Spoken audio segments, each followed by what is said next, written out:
तो हम लोग क्या करेंगे, सबसे पहले क्वेश्चन लिखेंगे, how many 6 lettered words, how many 6 lettered words can be formed using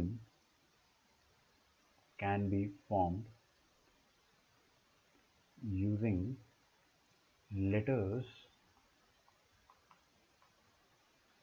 of the word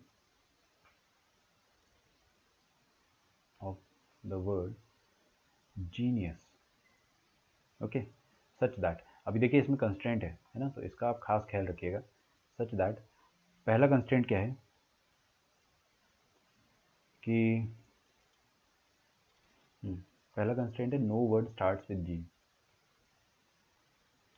no word starts with G. Okay G. And second वाला कंस्ट्रेंट है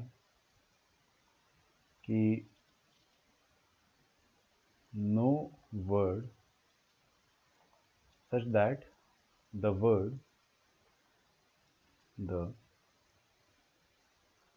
words does not end with G, S करना है इसको, है ना, फिर से मैंने G लिख दिया। ठीक है, तो ये दोनों पार्ट है, फटाक से आंसर बताइए मुझे आप इसका, है ना, बिल्कुल टाइम नहीं लगना चाहिए। आप तो विल स्मिथ जैसे दिखते हो, बेटे बेइज्जती मत करो मेरी, है ना। फ्रंट कैमरे में हर इंसान जो है अपने एक्चुअल परफॉर्मेंस से खराब ही दिखता है ना। अभी जो बुरा बोलेगा उसका फ्रंट कैम ऑन करवा दिया जाएगा ना कल से गूगल मीट में, ठीक है। ठीक है, अगर आपको तारीफ करनी है तो आप मिनिमम जो आपका लोएस्ट लेवल है दैट शुड बी, मतलब ऋतिक रोशन आप यूज़ कर सकते हो, टॉम क्रूज भी यूज़ करना चाहिए कभी कभी। ठीक है, थोड़ा सामने वाले को लगे ना कि यार सेलिब्रिटी टाइप का ट्रीटमेंट मिल रहा है उसको। चलिए, तो नो वर्ड स्टार्ट्स विद जी, तो भाई जीनियस में अपने को कितने लेटर्स मिलेंगे? जीनियस में आपको कितने लेटर्स मिलेंगे? 1 2 3 4 5 6, 6 लेटर्स। तो 6 लेटर से अपन कितने वर्ड्स बना सकते हैं? 6 लेटर्ड वर्ड्स, है ना। तो आपको यहाँ पे 6 लेटर्ड वर्ड्स ही पूछा गया है। अभी टोटल वर्ड्स आपको बनाने हैं अगर, तो जी से स्टार्ट नहीं होना चाहिए। सिंपल सी बात है, आपके टोटल नंबर ऑफ वर्ड्स कितने बन जाएंगे जीनियस से? 6 फैक्टोरियल। वो तो आप धीरे धीरे समझ में आने लगे ना, फैक्टोरियल मैंने आपको नहीं समझाया बट फिर भी अपने को समझ में आने लगा है। तो आप अगर जी को यहाँ पे चिपका दोगे तो इधर कितनी चॉइस बच जाएगी? 1 2 3 4 5 6, देखिए ध्यान से, 6 5 4 3 2, है ना। सो ओ 1 2 3 4 5 6, 5 से करना था ना, क्या कर रहे हो? 5 4 3 2 1, तो 5 4 3 2 1, देखिए कितना हो गया, 5 फैक्टोरियल मतलब 120। तो आपके टोटल 120 ऐसे वर्ड्स बनेंगे जो जी से स्टार्ट होंगे, स्टार्ट्स विद जी। अपने को क्या चाहिए? डज नॉट स्टार्ट विद जी। तो सब ट्रैक कर दो ना टोटल में से, और टोटल वर्ड्स कितने बनेंगे आपके? टोटल वर्ड्स बनेंगे आपके पास 6 फैक्टोरियल दैट इज 12 6 72, 720। तो 720 टोटल वर्ड्स हैं, तो जी से स्टार्ट नहीं होने वाले जो वर्ड्स रहेंगे that is going to be 720 minus 120 that is 600। आ रहा है क्या समझ में? अगला है does not end with S. तो अब इसको, ये वाले पार्ट को आप इक्वल अपॉर्चुनिटी से भी कर सकते थे, है ना। तो सागर आपका आंसर सही, वेरी गुड। कल से गूगल मीट देखेंगे अपन, है ना, अभी अपन एप्लीकेशन से बाहर नहीं जाएंगे।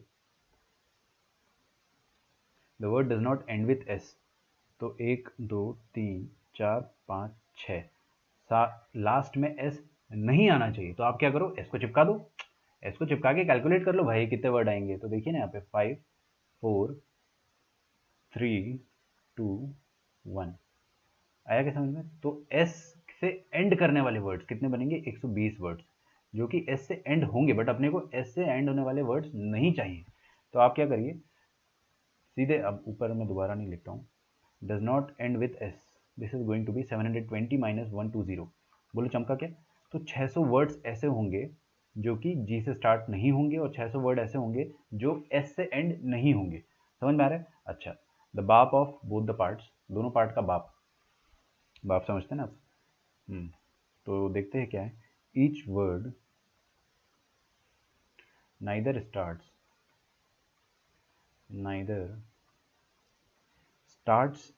Nor ends with S.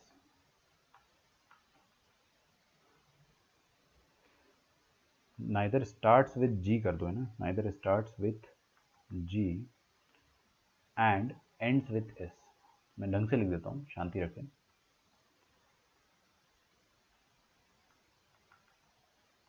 जिसने इस सवाल का जवाब सही दे दिया एक बार में, फर्स्ट अटेम्प्ट में, तो उसके लिए एक चॉकलेट अभी से रिजर्व्ड। जब भी हम लोग मिलेंगे तो उस बंदे की या उस बंदी की 1 चॉकलेट रिजर्व्ड। ठीक है, चॉकलेट प्रॉब्लम है। So it's a good question. एक बार देखते हैं भाई वीडियो कैसा दिखाई दे रहा है।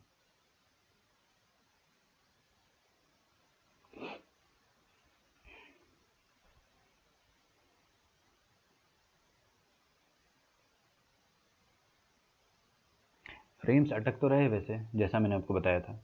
आप क्वेश्चन सॉल्व करो, मैं वीडियो चेक तो कर लूँ ना, क्वालिटी कैसी। भाई पहली बार अपन ने फ्रंट कैम ऑन किया है, और मैंने पहली बार नहीं करा, मैं पहले करके देख चुका हूँ, तो फ्रेम्स थोड़े से अटकते हैं। And I can clearly see कि अटक रहे फ्रेम्स।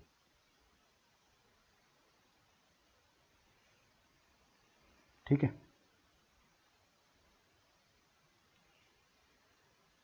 ठीक है, नॉट बैड। तो कितने ऐसे वर्ड है जो कि जी से, अब देखो आपकी लाइफ खत्म हो गई। जिसने भी 440 लिखा उसका चांस खत्म। अब आप सही जवाब दे दो, I will be happy, but chocolate नहीं मिलने वाला है ना।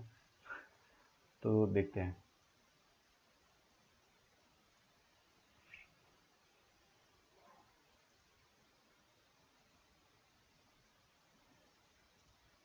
कहाँ गया भाई? Each word starts with G and ends with S. Neither वाली बात है। तो देखिए 600 वर्ड्स ऐसे हैं जो कि जी से स्टार्ट नहीं करेंगे, है ना। 600 वर्ड अपन ने क्या आंसर निकाला था? 600 वर्ड ऐसे हैं जो कि जी से स्टार्ट नहीं करेंगे।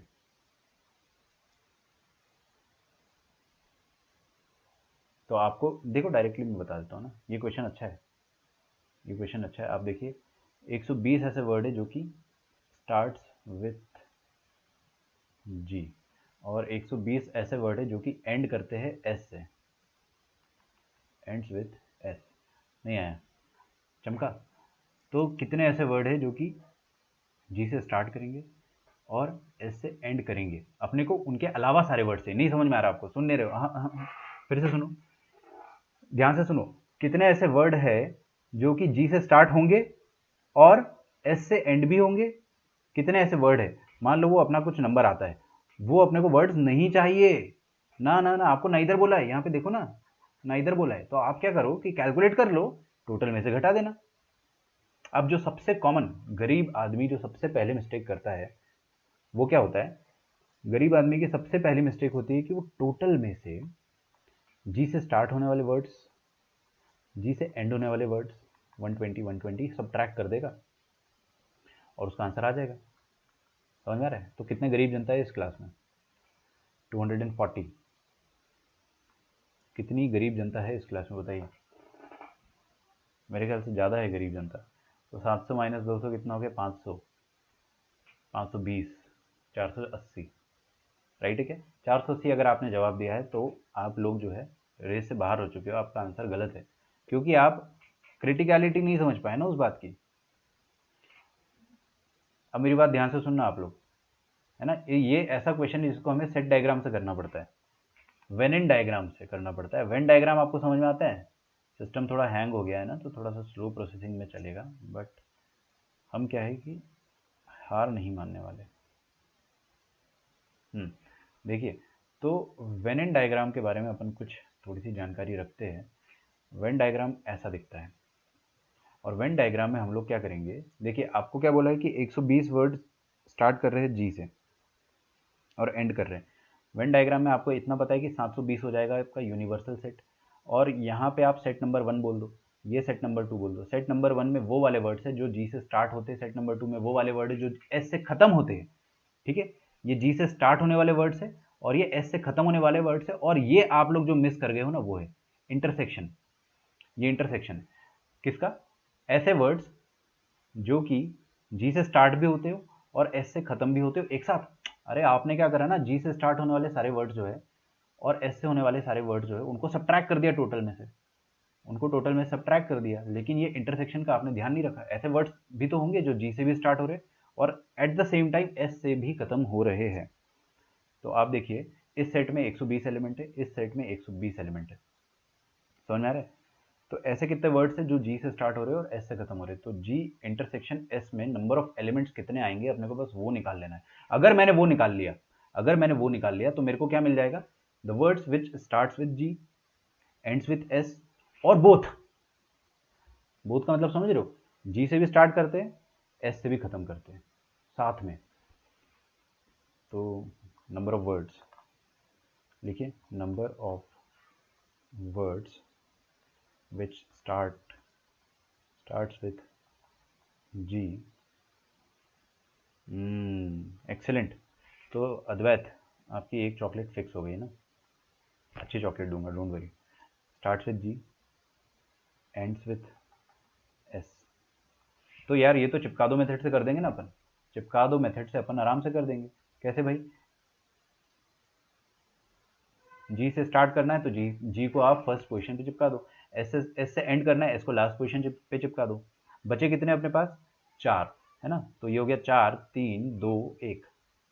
4 3 2 1 जब मल्टीप्लाई होता है तब 24 आता है अपने पास। तो 24 ऐसे वर्ड्स है जो कि जी से भी स्टार्ट हो रहे और एस से भी खत्म हो रहे एट द सेम टाइम। बाकी 120 वर्ड्स जो है ना, 120 वर्ड्स में से ये दिख रहा है आपको शेडर, आगे देखो, यहाँ पे देखो, 120 में से ये वाला जो शेडेड रीजन है इसमें ये 24 इंक्लूडेड है बेटे, है ना, और ये वाले 120 में भी 24 इंक्लूडेड है। तो आपको यहाँ पे कुछ नहीं करना है ना, कुछ दिमाग मत लगाओ, सारा दिमाग जो है साइड में रखो, डायरेक्टली यूज सेट थ्योरी का आप दिमाग यूज करें। ये वाला सेट आपको क्या देगा? Number of elements in set G, देखो इधर, set G union set S, ये क्या देगा आपको? वर्ड्स विच स्टार्ट्स, विच है ना यार, which starts with G and end with S और बोथ। ठीक है, स्टार्ट्स विथ जी और लिख दो ना, क्योंकि अपन यूनियन ले रहे हैं। अब आप इधर देखिए वेन एंड डायग्राम में ये पूरा जो शेडेड रीजन है ये आपको क्या दे देगा? वो सारे वर्ड्स जो कि, देखिए इधर, जो कि यहाँ पे देखो ना, ये वाला पोर्शन क्या है? जो कि प्योरली जी से स्टार्ट कर रहे हो और जो कि प्योरली एस से एंड कर रहे हो और जो कि जी से स्टार्ट कर रहे हो at the same time S से भी एंड कर रहे हो, है ना। तो जी इंटरसेक्शन जी यूनियन है ना, माफ करना, जी यूनियन एस का फॉर्मूला क्या हो जाएगा? Number of elements in G plus number of elements in S minus number of elements in G intersection S. तो जी सेट में कितने एलिमेंट है? 120 गिन रखा था अपन ने क्वेश्चन नंबर 1 में, इसी का पार्ट नंबर 1 में अपन ने 120 गिना था, 120 पार्ट नंबर 2 में, माइनस 24 ऐसे एलिमेंट है जो कि दोनों में कॉमन है। तो 120 प्लस 120 कितना आ जाएगा? 240, 240 माइनस 24 ये कितना आ जाएगा? 220 और 216, है ना। तो 216 ऐसे वर्ड्स आ जाएंगे जो जी से स्टार्ट करते होंगे, एस से एंड करते होंगे, और उसमें सब आ गया, सब इंक्लूड हो गया उसमें, है ना, लफड़ा ही खत्म, इसमें सब इंक्लूड हो गया। अब अपने को ये 216 वर्ड्स नहीं चाहिए, अपने को क्या पूछा है? कैसे इतने वर्ड्स है, कितने वर्ड्स है जो कि neither starts with G and ends with S. तो टोटल माइनस ये करना पड़ेगा आपको। तो आपको क्या चाहिए? Neither start with G and with S is equal to total number of words minus क्या करेंगे अपन? Number of elements in G union S. ठीक है, ये यूनियन में जितने भी एलिमेंट आएंगे उनको छोड़कर, ये बाहर वाला स्पेस दिख रहा है आपको? इधर देखो, इधर देखो, ये बाहर वाला स्पेस दिख रहा है आपको? ये वाला, हाँ, ये बाहर वाला स्पेस जो है ना वो अपना आंसर है। वहां पर ऐसे वर्ड्स पाए जाएंगे जो ना तो जी से स्टार्ट कर रहे हैं ना तो एस से एंड कर रहे हैं, बात खत्म। ठीक है, बहुत आसान था, मैं एक्सप्लेन नहीं करता ना तो भी आपका आंसर आना चाहिए था। लास्ट ईयर सबने इसका आंसर दिया था, 4-5 बच्चों ने तो दे ही दिया था, इस साल भी 4-5 बच्चों ने दे दिया है, so very good, keep it up. 720 minus 216, so I guess 16 4 5 5 0 4। Clear है? अब एक कैलकुलेशन है तो इसमें क्या है, ठीक है।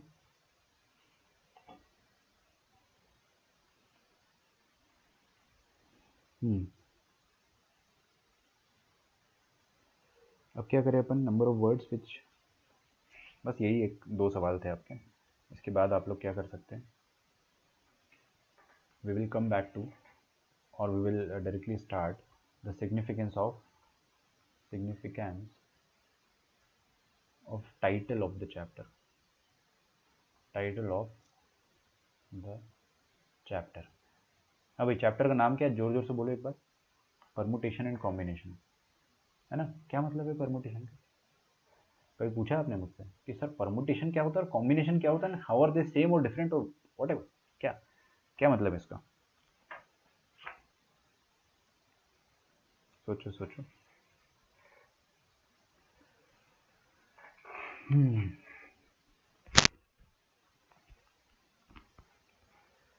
तो significance of title of the chapter, देखिए लिखो सबसे पहले आप, परमुटेशन का मतलब क्या होता है वो अपन समझते हैं। तो परमुटेशन, परमुटेशन और अरेंजमेंट,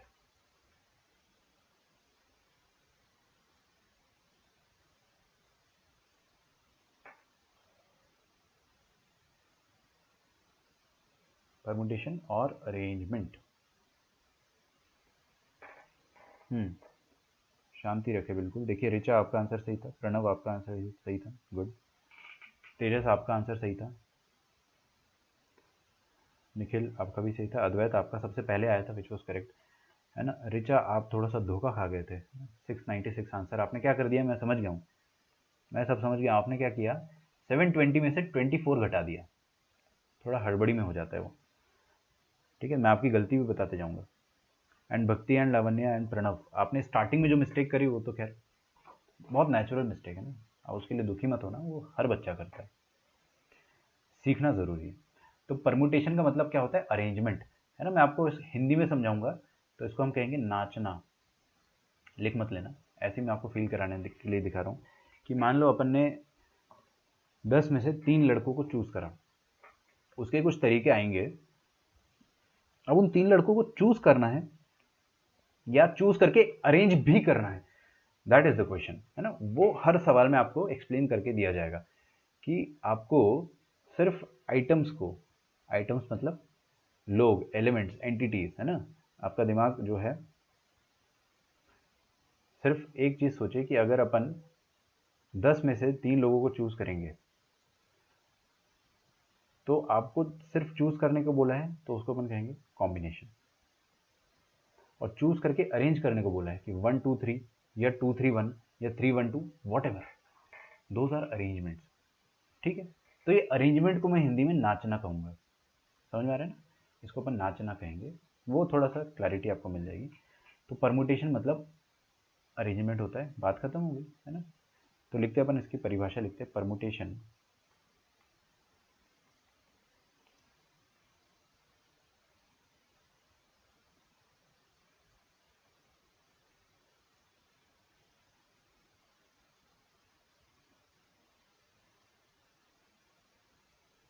अद्वैत आपका डाउट मैं पढ़ रहा था, है ना? तो उसमें थोड़ा सा मैंने गलती जो है आपकी ढूंढ निकाली है, पहले इसकी परिभाषा लिख लो आप। Permutation means arrangement in a definite, arrangement लिखो, in a definite order of, in a definite order of things which may be alike or different, which may be, हाँ आपने कल एक सवाल और पूछा था, alike और different, टेकन, पहले ये लिखिए आप, taken some, taken some none और all at a time. Example सामने देखिए, लिखिए, अगर अपने पास 3 लड़के हैं, तीनों लड़कों का नाम क्या है, राम श्याम घनश्याम, क्या नाम है, राम श्याम घनश्याम। तो राम श्याम घनश्याम को हम लोगों ने बुलाया, और अगर उनका मैं अरेंजमेंट करना चाहता हूँ ना, तो अरेंजमेंट मतलब क्या होता है कि इनका सीक्वेंस, सीक्वेंस मतलब ऑर्डर, कौन पहले आ रहा है, कौन बाद में आ रहा है, कौन और बाद में आ रहा है, ऐसा। तो जैसे यहाँ पे आपको दिख रहा है, राम फर्स्ट है, श्याम सेकंड है और घनश्याम थर्ड है। इसका एक और अरेंजमेंट क्या हो सकता है बेटे, Ram Ghanshyam Shyam, this is one of the arrangements. और कुछ हो सकता है क्या, यस बिल्कुल हो सकता है सर, श्याम राम घनश्याम, देख रहे हो मैंने श्याम को पहले लाया और लेफ्ट टू राइट ऑर्डर अपने मेंटेन करा, फिर लास्ट के 2 को स्वैप करके आप एक और ऑर्डर बना सकते हो, श्याम घनश्याम राम। और ऑर्डर भी बना सकता हूँ मैं। अब क्या करूँगा, मैं घनश्याम से स्टार्ट करता हूँ, घनश्याम राम श्याम, घनश्याम श्याम राम। कितने टोटल अरेंजमेंट हो सकते हैं 3 लड़कों के, या 3 एलिमेंट्स के, या 3 एंटिटीज के, या 3 ऑब्जेक्ट्स के, वॉट एवर डिफरेंट होना चाहिए। कितने हो सकते हैं अरेंजमेंट, 6 हो सकते हैं, 6 लिख दिया मैंने आपके सामने, ठीक है। तो ये टोटल 6, क्या बोलेंगे अपन इसको, 6 डिफरेंट अरेंजमेंट। अरेंजमेंट को ज़्यादा हाईफाई इंग्लिश में क्या बोल देंगे अपन, परमुटेशन, 6 डिफरेंट परमुटेशन और अरेंजमेंट्स। लिखते जाइए, मैं आपको टाइम दे रहा हूँ लिखने का, है ना। कुछ अपन नोट्स लिखेंगे। अद्वैत की बात है कि सर उस क्वेश्चन में अगर उन्होंने पूछा है कि वर्ड जी से स्टार्ट भी नहीं होना चाहिए,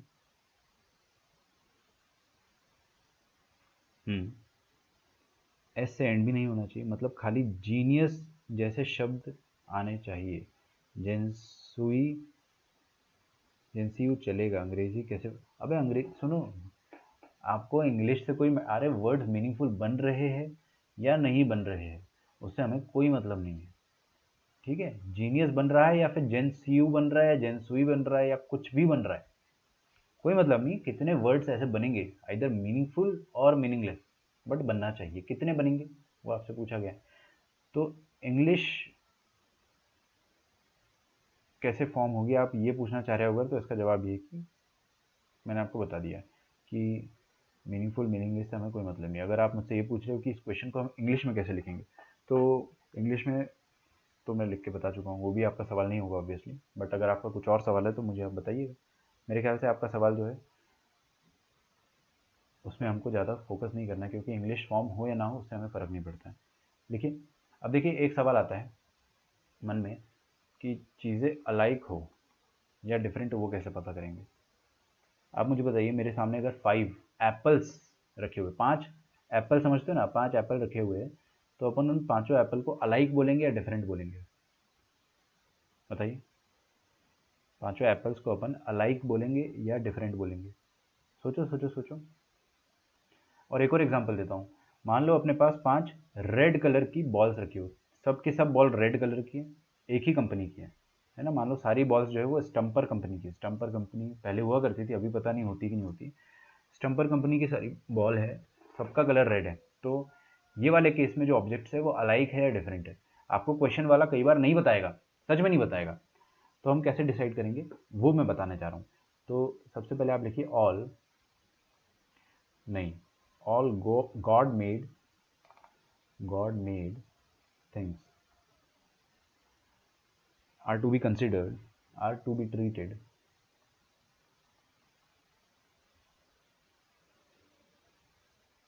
different, and all man-made things are to be considered, या to be treated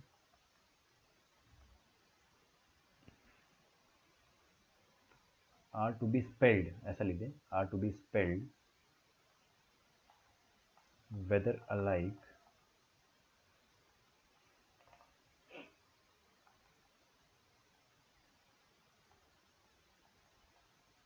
और डिफरेंट, ठीक है।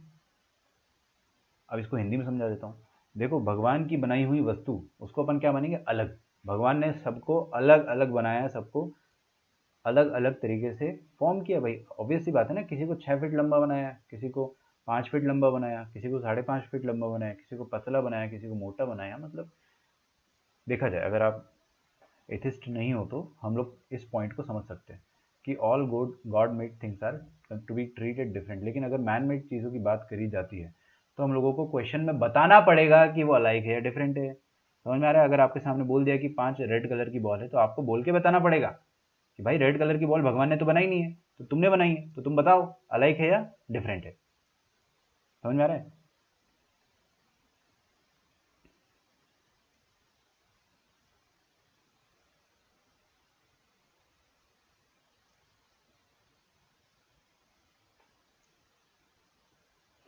लिखो लिखो ये इतना बड़ा कमेंट टाइप कर दिया मैंने इसमें, तो वो क्वेश्चन देने वाले कैसे फ्रेम करेगा मतलब।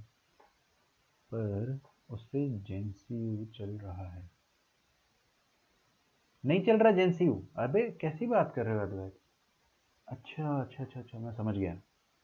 मैं आपका क्वेश्चन समझ पाया हूँ अब। पर उसने जेएनसीयू चल रहा है। हाँ ठीक है। अरे उसका क्वेश्चन ऐसे फ्रेम होगा, सुनो मेरी बात है ना। Number of words which does not start with G. सुनना सुनना सुनना सुनना ध्यान से। Start with G and ends with S. And लगा दिया मतलब दोनों चीज़ें साइमल्टेनियस होनी चाहिए, एक साथ होनी चाहिए। तो number of words which starts with G and ends with S, ये पूछा उसने। और अगर उसको ये नहीं चाहिए तो number of words which does not start with G and does not end with S, ये आपको बता देगा। तो एंड और से आपको समझना है कि एंड मतलब क्या हो गया कि साइमल्टेनियसली ना तो जी से स्टार्ट होना चाहिए और at the same time S से भी एंड नहीं होना चाहिए। पता पड़ जाएगा आपको, है ना? अब बताइए, अगर मैं आपके सामने बोलता हूँ चार चीटियां, चार चीटियां, एंड समझते ना? चीटियां, आर दे अलाइक और different? Obviously we have to consider them different. अरे भाई अपने को चीटियां अलाइक दिखती है, लेकिन अगर अपन चीटियों के वर्ल्ड में जाएंगे, चीटियों की दुनिया में जाएंगे, तो उनकी दुनिया में तो चीटियों के नाम होंगे ना यार, चीटियों के नाम होंगे। होली, मोली, शर्मिली, गीता, सीता, ऐसे नाम होंगे भाई चींटियों के। अपने को क्या पता, तो अपने उनको डिफरेंट मानना पड़ेगा। और अगर आपको बोलता है कि 10 टेबल्स, कुर्सी, टेबल समझते ना आप, मेज़, मेज़ बोलते शायद हिंदी में, तो इसमें आपको मेंशन करना पड़ेगा। सिंपल सी बात है, आपको इधर मेंशन करना पड़ेगा वेदर अलाइक और डिफरेंट। मेरे ख्याल से बहुत इजी पॉइंट है, कोई दिक्कत की बात नहीं। अगला पॉइंट लिखेंगे अपन कि परमुटेशन मतलब, अब सुनो मेरी बात, जब भी मैं आपको बोलता हूँ, सुनो, जब भी मैं आपको बोलता हूँ कि 10 में से 3 लड़कों को सिलेक्ट करो, तो आपके दिमाग में क्या आना चाहिए? सिलेक्शन। सिलेक्शन मतलब कॉम्बिनेशन। और सिलेक्ट करने के बाद मैंने बोला कि उन सबको अरेंज करो, तो उसका मतलब क्या हो गया? सिलेक्ट करके आप अरेंज कर रहे हो, मतलब कॉम्बिनेशन पहले हो रहा है, फिर आप परमुटेशन कर रहे हो। समझ में आ रही है? तो परमुटेशन में सीक्वेंस इंपॉर्टेंट हो जाता है। परमुटेशन में सीक्वेंस इंपॉर्टेंट हो जाता है। तो लिखिए permutation refers, permutation refers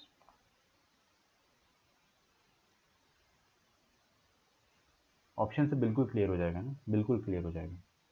to the situation, मैं आपका फ्रेमिंग समझ पा रहा हूँ, है ना? आपका क्वेश्चन मैं समझ गया हूँ, और मैंने जो बताया वो काफ़ी हद तक, मतलब उसमें थोड़ी सी इंग्लिश और अपन अच्छे से प्रॉपर जोड़ देंगे तो वो आंसर आपको क्वेश्चन आपको मिल जाएगा। लेकिन आपको एंड और से पता करना है। वेयर ऑर्डर ऑफ अक्रेंस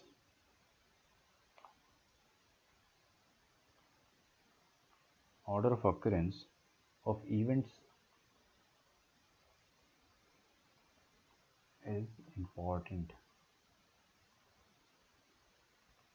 ठीक है, परमुटेशन में order of occurrence of event important है। हमें बहुत फर्क पड़ता है कि राम श्याम घनश्याम में सबसे पहले कौन है, सेकंड पे कौन है, थर्ड पे कौन है। हमें बिल्कुल फर्क पड़ता है परमुटेशन में। कॉम्बिनेशन में हमें कद्दू फर्क नहीं पड़ता है कि कौन पहले आ रहा है। हमको बस 3 सिलेक्ट करने थे, हमने सिलेक्ट कर लिया, उसके बाद अपना खेल खत्म, उसके बाद अपने को कुछ नहीं करना है। तो सिलेक्ट करना है इस कॉम्बिनेशन, सिलेक्ट करके नचाना, सिलेक्ट करके नचाना जो है दैट इज परमुटेशन। तो कॉम्बिनेशन के बारे में भी मैं आपके सामने कुछ दो चार शब्द रखना चाहूँगा। कॉम्बिनेशन लिखिए refers to the situation where the situation where order of occurrence of events order of occurrence of events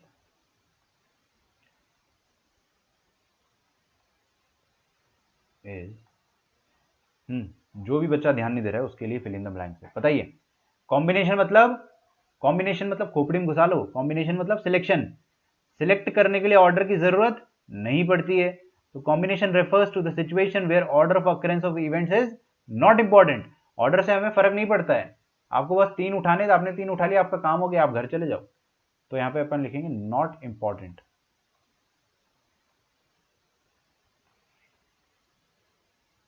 मान लो अपने पास 10 लड़के हैं, ABCDEF GHI, कितने हो गए J, कितने लड़के अपने पास? हाँ हाँ सागर यार, आप लिखो लिखो लिखो। पहले अद्वैत का जो क्वेश्चन था वो मैं समझ रहा था। एक्चुअली उसका क्वेश्चन लॉजिकल भी था थोड़ा सा, क्योंकि व्हाट ही वाज सेइंग कि आपका वर्ड्स कैसे बनेगा, मतलब कैसे अपन आइडेंटिफाई करेंगे कि भाई वो कहना क्या चाह रहा है। उसको जीनियस चल रहा है, मतलब जीनियस नहीं चलेगा लेकिन जेंसु ही चल जा रहा है, मतलब उसको जी से स्टार्ट होने वाला चल रहा है, एस से एंड होने वाला भी चल रहा है, लेकिन जी और एस से साइमल्टेनियसली स्टार्ट और एंड होने वाला नहीं चल रहा है। तो वो कैसे फ्रेम करेगा? तो एंड से हो जाएगा, उसकी बात सही थी। खैर उस बात को अपन अब खत्म करते हैं। 10 लड़के अपने पास, आपको क्या करना है? एक टीम बनाना है। क्या बनाना है? टीम बनाना है। ठीक है, अब आपको टीम बनाना जो है वो टीम कैसे बनाएंगे आप? आपको 10 में से 3 लोगों की टीम बनाना है। मान लो ये आपके 10 दोस्त हैं और आप सेलेक्टर हो, है ना, आप इन सबके सेलेक्टर हो, क्रिकेट खेलते हैं लोग। तो आपको क्या करना है कि इन 10 में से 3 लोगों की टीम बनाना है। अगर आपको पता है कि ए डी फॉर दिल्ली और डी फॉर दादा राव, ए फॉर अकबर और जी फॉर घनश्याम, है ना, ये 3 लोग आपको पता है कि बहुत अच्छा है, तो आप इन तीनों को बुला लेंगे। अकबर आजा, दादा राव आजा, घनश्याम आजा, ये आ गया। आने के बाद आप ये थोड़ी बोलेंगे कि अरे अरे अरे इनका सीक्वेंस, अबे टीम बनानी थी बना दी। टीम में सीक्वेंस का फर्क थोड़ी पड़ता है, टीम में सीक्वेंस का फर्क नहीं पड़ रहा अपने को, तो टीम बनानी थी, अपन ने बना ली। तो दिस इज जस्ट सिलेक्शन, आपने सिलेक्ट कर लिया, ये बन गई आपकी टीम 1। समझ में आ रहा है? अब अगर आपको टीम 2 बनानी है, तो टीम 2 अगर आप बनाना चाहते, मान लो आप किसी और दूसरे सिलेक्टर को बुलाया, उसकी नज़र में ये 3 लड़के जो है वो ज़्यादा अच्छे प्लेयर्स है ना, CGI, तो वो CGI को बुला लेगा, उसका भी काम खत्म हो गया। तो दिस इज जस्ट सिलेक्शन। इसको कहते हैं अपन, लोगों को अपन ने पिक कर लिया, पिक करने के बाद अपन ने उनको अपने हाल पे छोड़ दिया, अपन ने उनको अरेंज नहीं करा। तो कॉम्बिनेशन मतलब सिलेक्ट करना, परमुटेशन मतलब अरेंज करना। क्लियर?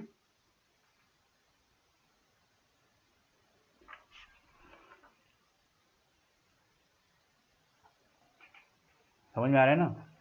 कोई ऐसा जिसको समझ में नहीं आ रहा, उसको टीम 3 से भी समझा सकता हूँ, कोई दिक्कत की बात नहीं है। हाँ जी, तो अगर आपको मान लो कोई तीसरा सेलेक्टर को लाते हो अपन, तीसरे सेलेक्टर को लाते हैं और उसने ABC को ले लिया, आगरा बॉम्बे कैलकाटा को ले लिया, ठीक है, और आप उसको दूसरे दिन बुलाते हो, उसने फिर से बुलाया बॉम्बे आगरा कैलकाटा को, तो क्या दोनों टीम में कोई डिफरेंस है? नहीं, दोनों टीम सेम ही तो है। जूते पड़ेंगे उसको कि भाई तू दोनों दिन सेम टीम ले आया, है ना, तो दोनों अलग अलग टीम नहीं हुई। चलिए, तो मेरे ख्याल से अपने को डेफिनेशन का फ़र्क पता चला है, तो मैं आपको एक बार और क्लियर करना चाहूँगा। परमुटेशन मतलब क्या हो गया बेटा? अरेंजमेंट। और कॉम्बिनेशन मतलब क्या हो गया? सिर्फ सिलेक्शन। ये बात खोपड़ी में घुसा लो आप, बहुत काम आएगी। आगे बढ़ते अपन फैक्टोरियल।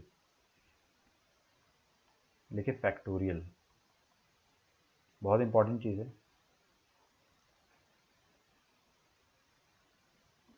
फैक्टोरियल का मतलब क्या होता है?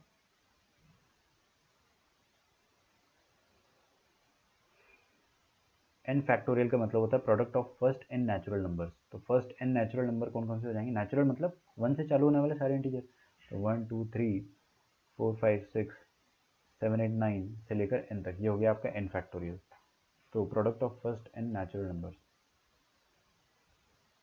Product of first N natural numbers. अब ये फैक्टोरियल में जब मैंने एक्सक्लेमेटरी साइन लगाया है ना, एक्सक्लेमेटरी साइन को अपन कहते हैं फैक्टोरियल का सिंबल, ये वाला। आप स्क्रीन पे देखिए, ये जो मैंने आपके सामने लिखा है ये फैक्टोरियल का सिंबल है। कुछ लोग इसको एन फैक्टोरियल को ऐसे भी लिखते हैं और कुछ लोग इसको ऐसे भी लिखते हैं।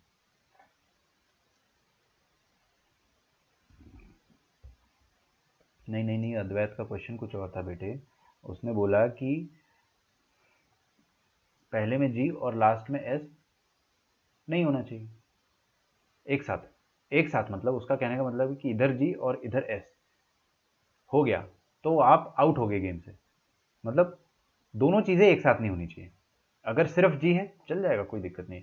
एंड में सिर्फ एस है चल जाएगा, कोई दिक्कत नहीं। लेकिन अगर फर्स्ट और लास्ट दोनों एक साथ जी आ गए तो दिक्कत है। अद्वैत का क्वेश्चन ऐसा था जहाँ तक मैं समझ पाया हूँ, है ना। तो उसको फ्रेमिंग जो है वो आपको मिल जाएगी, कोई दिक्कत नहीं है इसकी में। तो देखिए भाई, हमारे सामने है कि वन फैक्टोरियल का मतलब हो गया sum of first one natural number, only one. Two factorial का मतलब क्या हो जाएगा, sum of first two natural numbers, है ना। Sum of first two natural numbers क्या हो जाता है, टू हो जाएगा।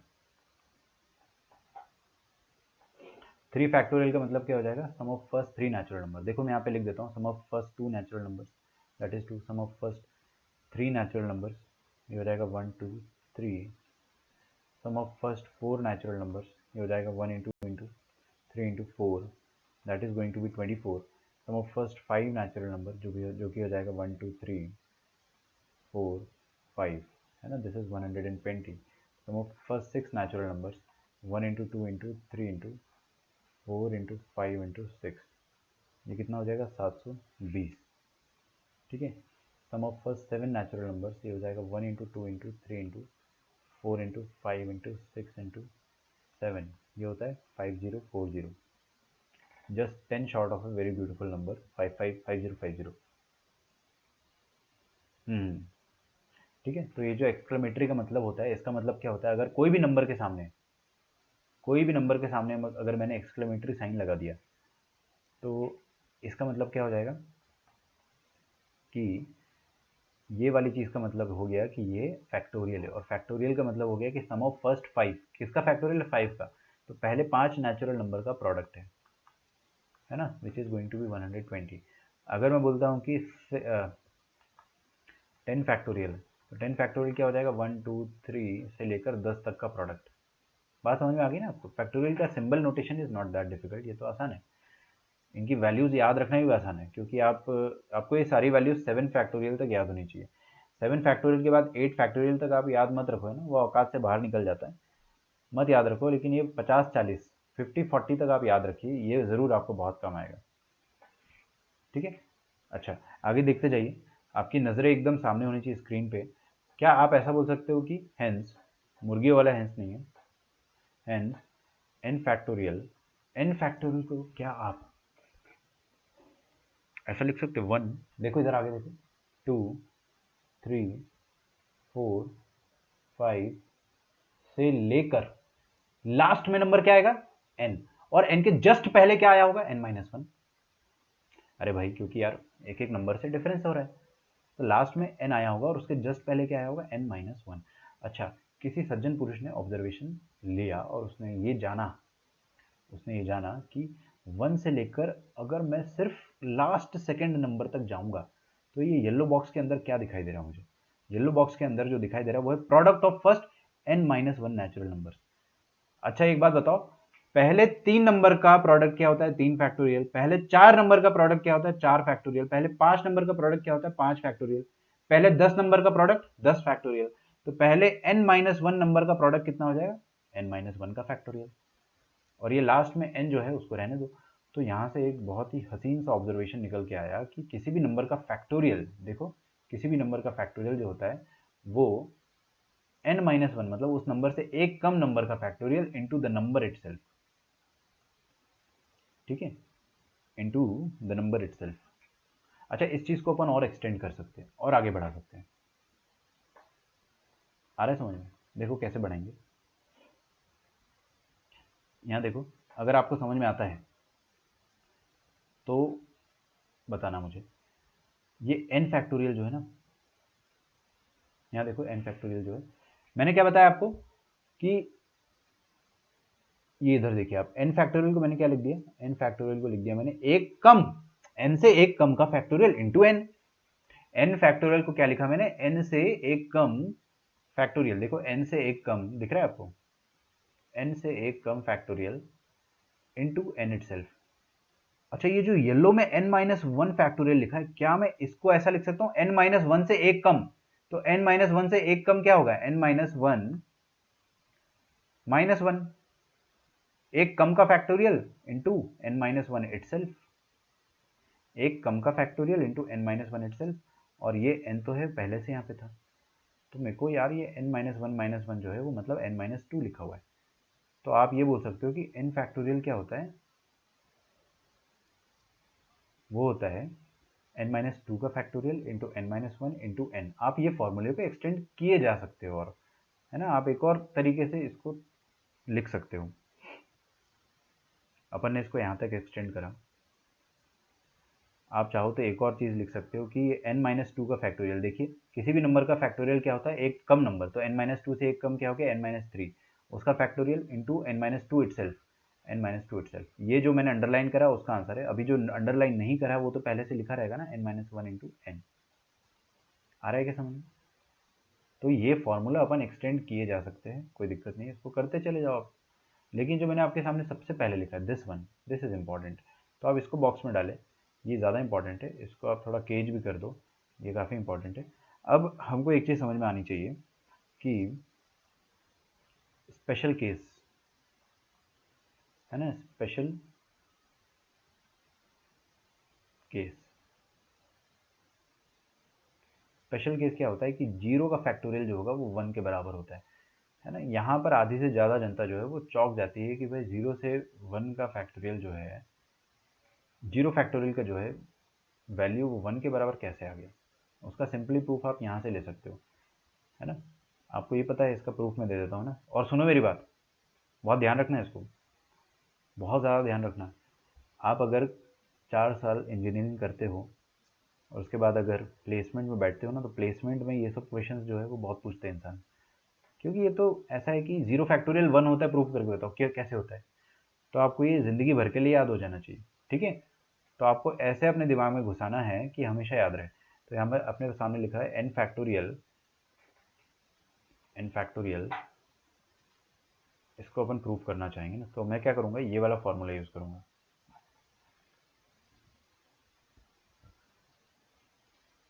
एन माइनस वन का फैक्टोरियल इंटू एन, ये हो गया एन फैक्टोरियल की वैल्यू।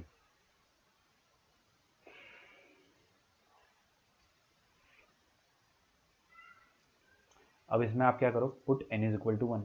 एन को अगर अपन ने वन पुट करा तो राइट हैंड साइड में क्या आएगा, उससे पहले अपन लेफ्ट हैंड साइड में देखते हैं। राइट हैंड साइड में क्या आएगा वो अपन छोड़ देते हैं, लेफ्ट हैंड साइड में क्या आ जाएगा, वन का फैक्टोरियल। राइट हैंड साइड में क्या आएगा, वन माइनस वन का फैक्टोरियल, और ये एन भी तो लिखा हुआ है तो इसकी जगह क्या आ जाएगा, वन आ जाएगा। तो यहाँ से अपने को एक चीज़ समझ में आ रही है कि one factorial is equal to one minus one, मतलब जीरो का फैक्टोरियल, और anything into 1 is that thing itself, तो 0 factorial into 1 can be written as 0 factorial। तो आपको यहाँ से पता चला 0 factorial जो है 1 factorial के बराबर है। 1 factorial क्या है, 1, तो 0 factorial का वैल्यू यहाँ से आता है 1 के बराबर। तो आपको कभी भी आप लाइफ में कुछ भी करने लग जाओ, आपको एक चीज़ बस पता होनी चाहिए कि n फैक्टोरियल को आप क्या लिख सकते हो, एक कम का फैक्टोरियल इंटू एन इटसेल्फ, और यहाँ पे n का वैल्यू आप 1 पुट कर दो, खत्म, 0 फैक्टोरियल 1 प्रूफ हो जाता है, ठीक है। इसका सिग्निफिकेंस अपन थोड़ा सा लेटर ऑन समझेंगे। अब एक और बच्चा आया, है ना, उसके दिलो दिमाग में काफ़ी, क्या बोलूँ मैं उसको, उत्सुकता, क्यूरियोसिटी को क्या बोलेंगे, उत्सुकता ही बोलेंगे, उत्सुकता थी। उसने बोला कि सर नेगेटिव नंबर का फैक्टोरियल निकाल के बताओ।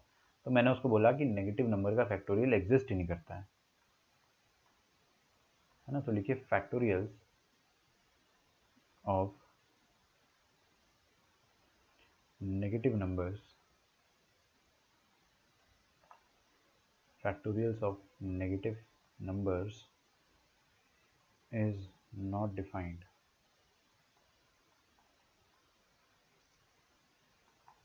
in real numbers।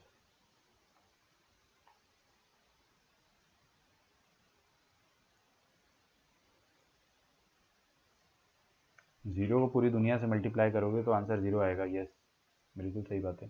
लेकिन अपन जीरो फैक्टोरियल में जीरो को किसी से मल्टीप्लाई नहीं कर रहे ना। जीरो फैक्टोरियल मतलब क्या हो गया कि अपन उसको फिजिकली डिफाइन भी नहीं कर सकते हैं, बट अपने को इतना पता चल गया कि उसका वैल्यू जो आएगा वो 1 के बराबर आएगा। उसका सिग्निफिकेंस अपन धीरे धीरे समझ लेंगे। सबसे पहले आप समझिए कि अरेंजमेंट का मतलब क्या होता है। अरेंजमेंट, अभी मैंने आपको परिभाषा समझाई थी, अब अरेंजमेंट के पीछे की गणित समझाऊंगा। अरेंजमेंट मतलब क्या हो गया, परमुटेशन। ठीक है, पेन रख देंगे अपन, लिखना छोड़ दो, सिर्फ आगे देखना है अपने को। यहाँ तक जितना लिख चुके हैं आप लोग एक बार लिख लीजिए, फिर इसके बाद आगे बढ़ेंगे अपन।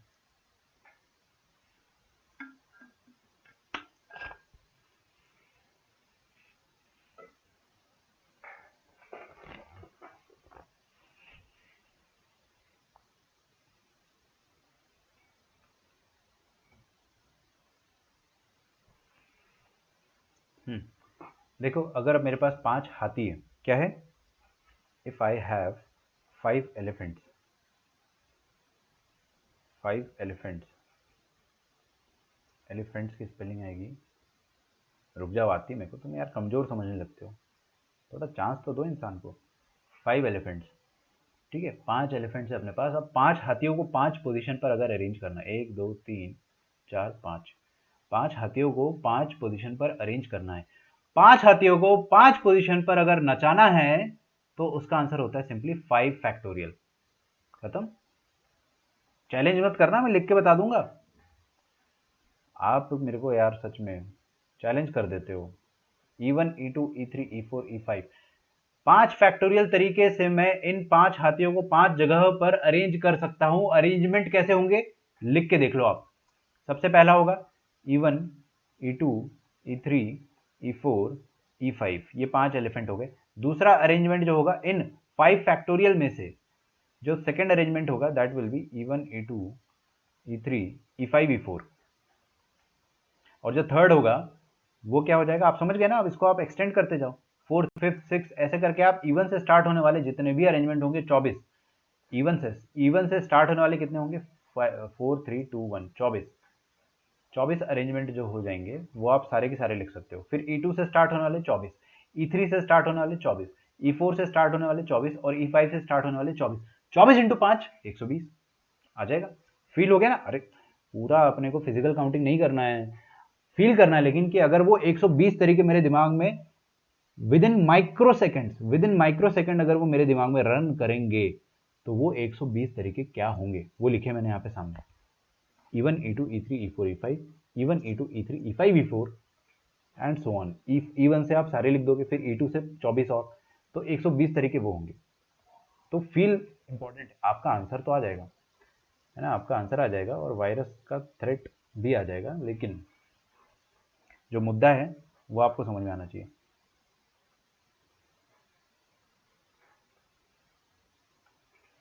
सेकंड देखिए कि अगर मैं आपको बोलता हूं कि मेरे पास 10 एप्पल्स हैं, अब मेरे को अलाई के डिफरेंट बताने की ज़रूरत नहीं, by default God made thing है, भगवान की बनाई हुई चीज़ है, अलग अलग होगी। तो 10 एप्पल को अगर मैं अरेंज करना चाहता हूँ तो कितने तरीके से कर पाऊंगा, 10 फैक्टोरियल तरीके से। खत्म, समझ में आ रहा है। तो अगर मेरे पास कोई भी n डिफरेंट थिंग्स है, n डिफरेंट थिंग्स, इनको मैं कितने तरीके से अरेंज कर सकता हूँ, can be arranged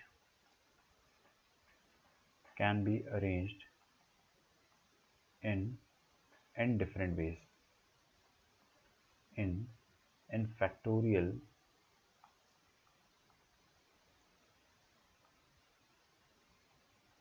different ways। ठीक है, लिखो।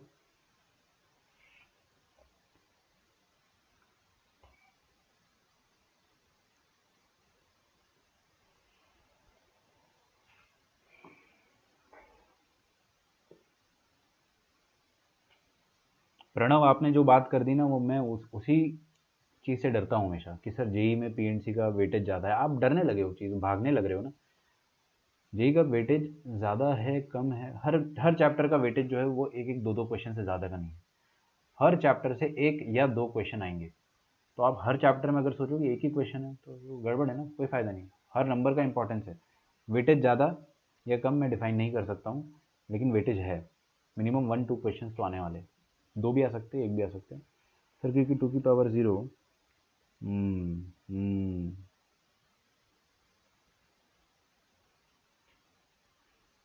ठीक है, ऋचा का एक्सप्लेनेशन भी सही है।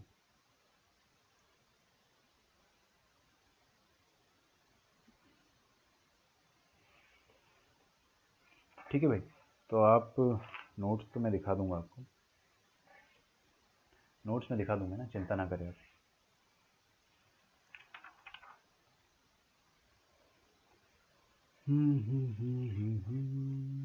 लिखिए यूजफुल थ्योरम्स। अच्छा एक बात और है ना, आपके मन में ये चीज़ क्रॉस किया होगा, देखो ऊपर आओ, यहाँ पे आओ। 5 एलिफेंट को अपन 5 फैक्टोरियल तरीके से कैसे अरेंज कर रहे हैं? अरे भाई FPC, fundamental principle of counting का ही यूज करा है मैंने। I have 5 position, 1 2 3 4 5। First position can be occupied by 5 elephants. 5 elephants कुछ भी हो सकता है, E1 E2 E3 E4 E5 corresponding to each of which next place can be filled by 4, next can be filled by 3, next can be filled by 2 and next can be filled by 1 ways. So that is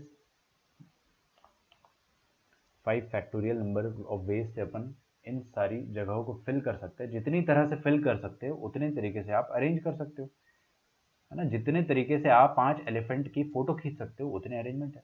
तो धीरे धीरे आपको feel भी आना चाहिए। अब सबसे पहला थ्योरम क्या है?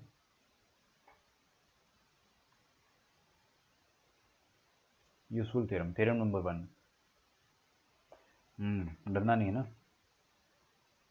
डरो मत कोई भी चीज़ से, आप भागो मत। अगर उसका वेटेज कम भी है ना तो अपन तो अपनी जी जान लगा के पढ़ेंगे यार, उसका वेटेज कम ज़्यादा क्या होता है। अब देखो मेरे हिसाब से ना एक टर्म है जो मेरे दिमाग में आ नहीं रहा है, return.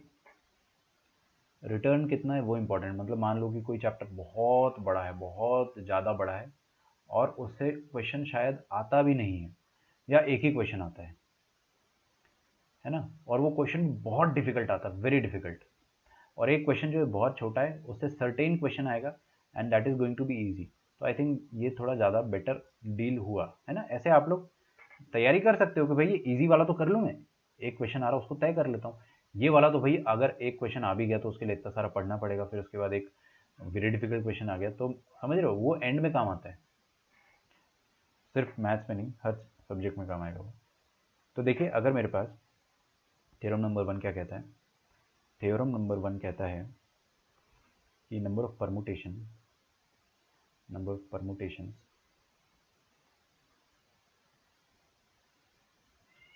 of n distinct things taken all at a time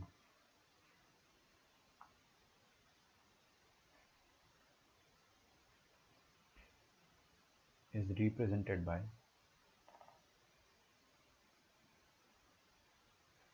represented by npn, है ना। लिखते जाओ, समझ में कुछ नहीं आएगा, या उसको आप ए एन एन भी लिख सकते हो, है ना। कुछ जगह मार्केट में p bracket n comma N भी चलता है, इन सब का मतलब होता है n फैक्टोरियल।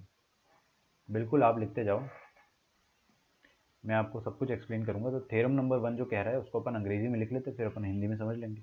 ऋचा आपने बहुत मेहनत करके आंसर लिखा है, काफ़ी दुख होता है कभी कभी।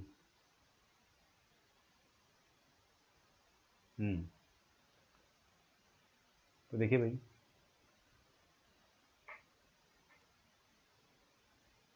अद्वैत तुम व्हाट्सएप चला रहे हो क्या?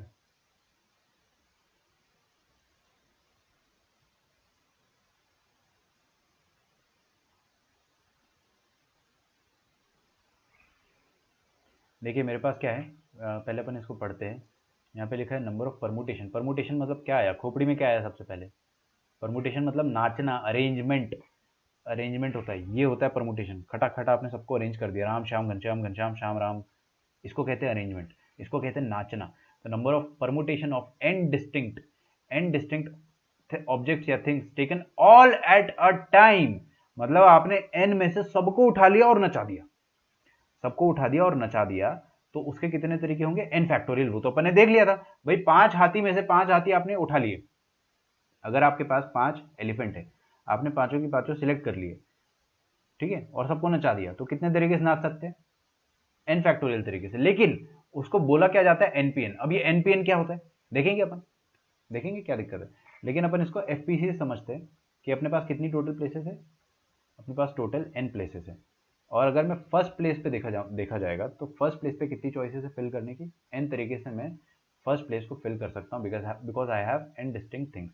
Second place can be filled by n-1 ways, third can be filled by n-2 ways, fourth can be filled by n-3 ways, और last can be filled by only 1 way। अब देखो ना, घटते चला जाएगा, n एक कम हो गया, फिर एक कम हो गया, एक कम हो गया, लास्ट तक आते आते आपके पास एक ही बचेगा। समझ में आ रहा है ना? n, n-1, n-2, और ये सब मल्टीप्लाई होते हैं फंडामेंटल प्रिंसिपल ऑफ काउंटिंग से। तो n डिफरेंट ऑब्जेक्ट्स को मैं कितने तरीके से अरेंज कर सकता हूं, उसका आंसर क्या रहेगा? उसका आंसर हो जाएगा n फैक्टोरियल। ये थ्योरम नंबर 1 कहता है। तो थ्योरम नंबर 1 काफ़ी आसान है, इसमें कुछ भी नहीं रखा है। थ्योरम नंबर 2 क्या कहता है? थ्योरम नंबर 2 कुछ और कहता है ना। मैं आपको ये इसलिए बता रहा हूँ क्योंकि बोर्ड एग्जाम में इनका थोड़ा बहुत जिक्र होता है। लिखो यहाँ तक, थ्योरम नंबर 1 तक लिखिए। थ्योरम नंबर 2 पे आते हैं अपन। थ्योरम नंबर 2 कहता है number of permutations, number of permutations of n distinct things. Permutation मतलब नाचना, सिलेक्ट करना इज नॉट परमुटेशन ना। नाचना, सिलेक्ट करके अरेंज करना, मतलब अरेंज करना। n distinct things taken r at a time, taken r at a time। n में से अब आपने क्या करा? आपके पास 10 लड़के थे, आपने 10 के 10 लड़कों को नहीं बुलाया, आपने 10 में से बस 4 लड़कों को बुलाया और उनको अरेंज कर दिया। तो उनको अरेंज करने के तरीके कितने होंगे? अगर 10 में से 10 बुलाते आप, 10 में से 10 बुलाते तो अरेंज करने के तरीके हो जाते 10 फैक्टोरियल, है ना। अब 10 में से 10 बुला लिया, सबको नचा दो, 10 फैक्टोरियल खत्म। लेकिन 10 में से 4 को बुलाया आपने, तो उसके तरीके 4 फैक्टोरियल ना ना ना ना 4 फैक्टोरियल नहीं होगा ना। उसका तरीका होगा taken are at a time. यहाँ पे आर जो है वो 0 से बड़ा है और n से छोटा है। बड़ा बराबर भी कर लो, चलो, है ना। दिस इज रिप्रेजेंटेड बाय, उसका आंसर 4 फैक्टोरियल नहीं होता है, उसका आंसर होता है npr। ठीक है, क्या होता है? npr। npr को कभी कभी ऐसे भी लिखा जाता है a,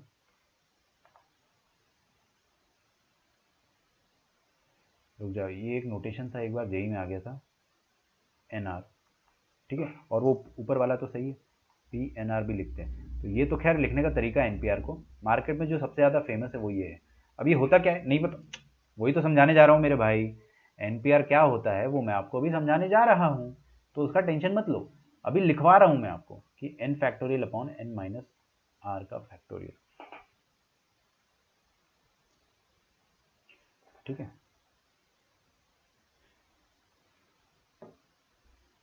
theorem number 1, theorem number 2। बच्चों ध्यान से समझना है ना, क्लास कब खत्म होगी उसका टेंशन मत लो आप। मेरे ख्याल से अपने को अगर टाइम मिला तो अपन उसका फ़ायदा उठाते और थोड़े से थ्योरम नंबर 1, 2, 3 तीनों थ्योरम अपन पढ़ लेते हैं, है ना। तीनों थ्योरम्स अगर अपन पढ़ लेंगे तो अपने को कुछ फ़ायदा मिलेगा उसका, और थोड़ा सा अपन टाइम का भी यूटिलाइजेशन कर लेंगे, है ना। कोई दिक्कत तो नहीं है आप लोगों को? मैं तो खैर सोया ही 3 घंटे हूँ आज, 3 घंटे की नींद में अपन। अभी जैसी क्लास होगी उसके बाद सर्कल्स का रिवीजन वीडियो जो है वो रिकॉर्डिंग करना है और फिर सोना है मुझे सीधे, और कोई काम नहीं है। लेकिन अपन ये लेक्चर को कर सकते हैं हैप्पीली। देखिए भाई, तो number of permutation of n distinct thing taken are at a time, समझना है ना। मैं आपको लिखवा नहीं रहा हूँ, मैं भी छोड़ देता हूँ लिखना। बात करते हैं अपन। हमारे पास 10 लड़के हैं, वी हैव 10 बॉयज। ठीक है, I am not being feminist but ठीक है, 10 लड़के अपने पास, 10 में से 3 लड़कों को अगर अपने को, सिर्फ 3 लड़कों को अरेंज करना है, permutation of just 3 people out of those 10। आपको 3 लोग जो है वो कहीं और से उठा के नहीं लाने हैं। पता चला आप ले आए कलकत्ता से उठा के ना, आपके सामने जो 10 लड़के खड़े हैं ना, उनमें से 3 लोगों को आपको पिक करके अरेंज करना है। तो उसके तरीके कितने हो जाएंगे? उसके तरीके हो जाएंगे 10p3। समझते हैं? मैं आपको भी समझा रहा हूँ कि ये हो जाएगा तरीके। अब 10p3 क्या होता है? 10p3 कुछ भी नहीं होता है, जैसे कि आपको npr बता रखा है। npr क्या होता है? n factorial upon n minus R. देखो देखो, n factorial upon n minus R factorial. ठीक है, तो 10pr भी वही हो जाएगा, फॉर्मूला लगा दो। 10 factorial upon, sorry 10p3, 10p3, 10 में से आपने 3 को अरेंज करना है अगर, तो पहले 10 में से 3 को सिलेक्ट करोगे और फिर अरेंज करोगे, तो 10 फैक्टोरियल अपॉन 3 फैक्टोरियल, ये होता है इसका आंसर। लेकिन हम लोग जो है npr का मतलब समझते हैं। ठीक है, इसका प्रूफ मैं आपको नहीं बता रहा हूँ अभी, प्रूफ जो है वो इतना इंपॉर्टेंट भी नहीं है, थोड़ा सा अटपटा भी आएगा प्रूफ, और प्रूफ नहीं बताने का रीज़न भी है एक मेरे पास। थ्योरम नंबर 3 है ना, यहाँ पे थोड़ी सी जगह छोड़ देना, आप थोड़ी सी जगह छोड़ दो। थ्योरम नंबर 3 क्या कहता है वो अपन यहाँ पे सितारा लगा देंगे। और आपके लिए गुड न्यूज़ है क्या, कि थ्योरम नंबर 2 और थ्योरम नंबर 1 इनका आपको इस्तेमाल करना ही नहीं है। थ्योरम 1 थ्योरम 2 का इस्तेमाल नहीं करना है, हमेशा थ्योरम 3 का इस्तेमाल करना है। थ्योरम 1 2 आप सोच लो कि आपके सिलेबस में बस थोड़ी मजबूरी में आ गया है, जेई के सिलेबस में तो फिर भी आप उसको मानोगे, लेकिन उसके बिना काम हो जाएगा अपना। बोर्ड्स में वो NP2 NPR वो सब आ जाता है, इस कारण मैंने बता दिया। लेकिन थ्योरम 3 पहले पहले देख लेते हैं अपन। इसके पहले आपके सामने एक डिस्क्लेमर लिख देता हूँ, ठीक है। डिस्क्लेमर जो है उसके बाद अपन थ्योरम 3 लिखेंगे। We will never ever use these theorems. कौन से? 1 एंड 2। 1 एंड 2 को अपन कभी भी यूज़ नहीं करेंगे, 3 को यूज़ करेंगे। 3 पे आप 5 सितारे लगा दो। थ्योरम नंबर 3 क्या कहता है? थ्योरम नंबर 3 कहता है कि नंबर ऑफ कॉम्बिनेशन, पहले आप अंग्रेजी में लिख लो, आपको समझ में कुछ भी नहीं आएगा, है ना, कुछ भी समझ में नहीं आएगा। अगर आप पढ़ेंगे खुद से तो शायद समझ में आ जाएगा, बट मैं समझा नहीं रहा हूँ, मैं बस अंग्रेजी में लिख रहा हूँ। तो लिखिए नंबर ऑफ कॉम्बिनेशन ऑफ, या तो आप है ना कॉम्बिनेशन के साथ ऐसा लिख दो कि नंबर ऑफ कॉम्बिनेशन और selections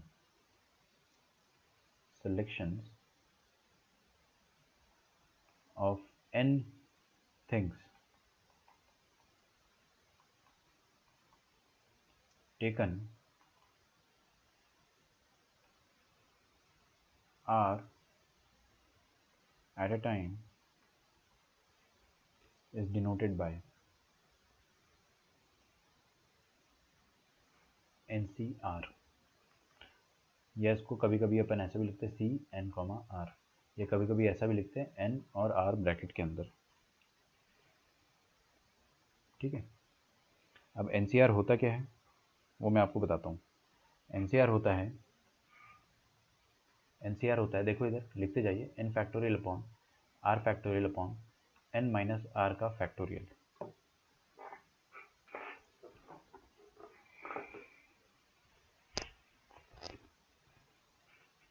लिखा क्या आपने?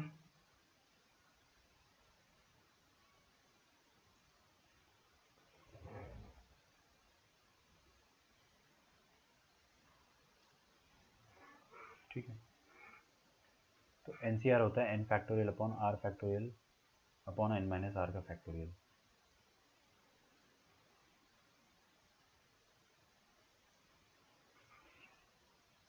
सब प्रूफ कर दूंगा ना, चिंता ना करें आप बिल्कुल भी। अब समझते हैं अपन, है ना, अब इंसानों की भाषा में समझते हैं। मेरे पास 10 लड़के, कितने? 10 लड़के। 10 में से मेरे को 3 को सिलेक्ट करना है। 10 में से अगर मुझे 3 लड़कों को सिलेक्ट करना है तो उसके तरीके कितने होंगे? उसके तरीके होंगे, देखो इधर आगे,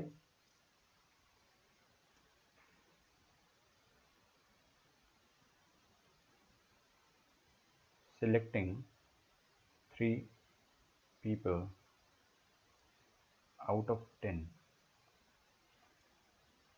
इसके नंबर ऑफ वेज कितने होंगे? इसके नंबर ऑफ वेज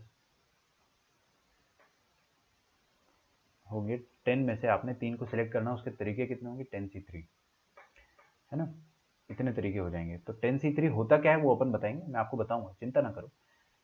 सबसे पहले आप समझ लो कि 10C3 होता है। 10C3 को कैलकुलेट कैसे करेंगे वो अपन देखेंगे, बट 10C3 होता है।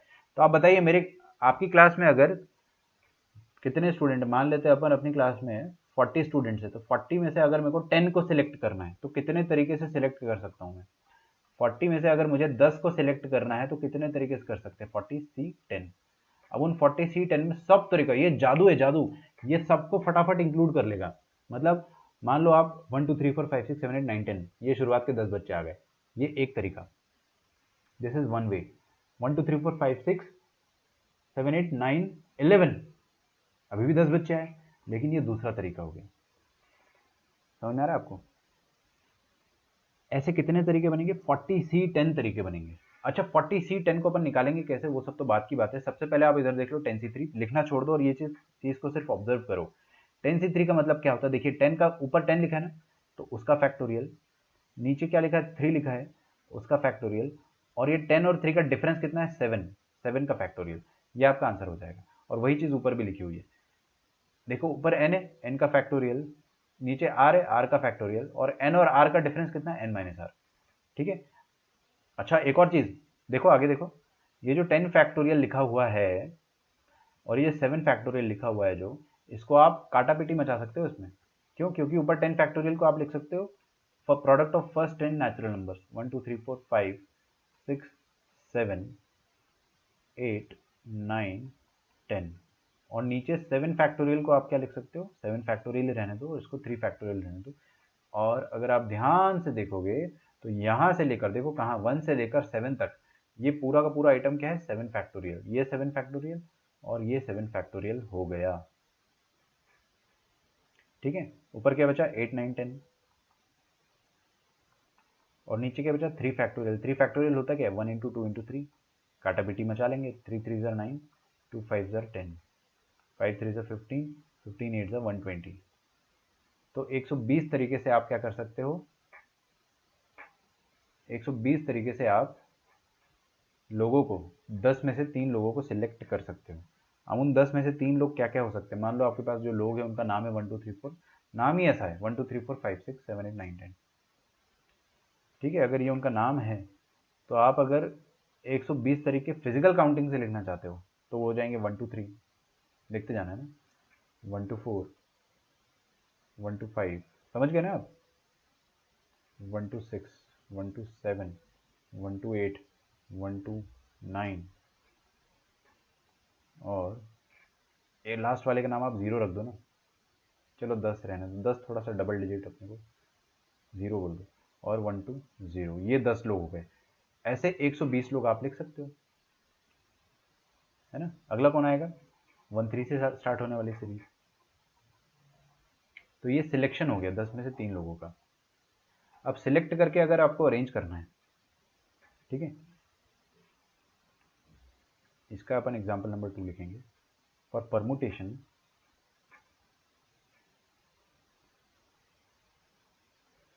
of 3 people out of 10, ठीक है। अच्छा ऊपर वाला आपने लिखा नहीं, लिख लो इसको। अपना जो इंटेंस पार्ट था सिलेबस का, वो काफ़ी हद तक आज का है ना, अभी तो बहुत लंबा चलेगा अपना ये चैप्टर, लेकिन काफ़ी हद तक अपन ने इसको कवर किया। लिखो लिखो लिखो। हमारी क्लास 5:30 से स्टार्ट हुई थी ना आज, सैडली, तो 6:30, 7 बजे तक तो अपन पढ़ेंगे मिनिमम। उसके बाद देखते क्या है। अरे आप लोग कमेंट वमेंट में हो ना? कमेंट आना बंद हो गया एकदम से। ठीक है, कोई ऐसा मैं आपको अननेसेसरी कमेंट करने को नहीं बोल रहा हूँ, बट जागते रहो, ये वाली फील आ रही मुझे।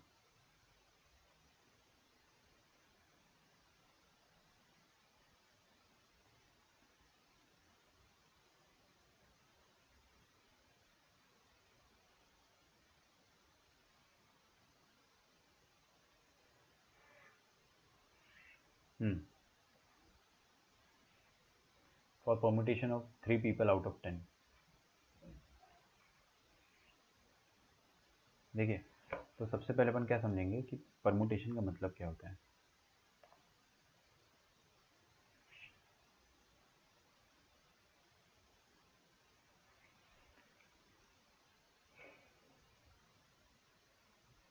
परमुटेशन मतलब अरेंजमेंट।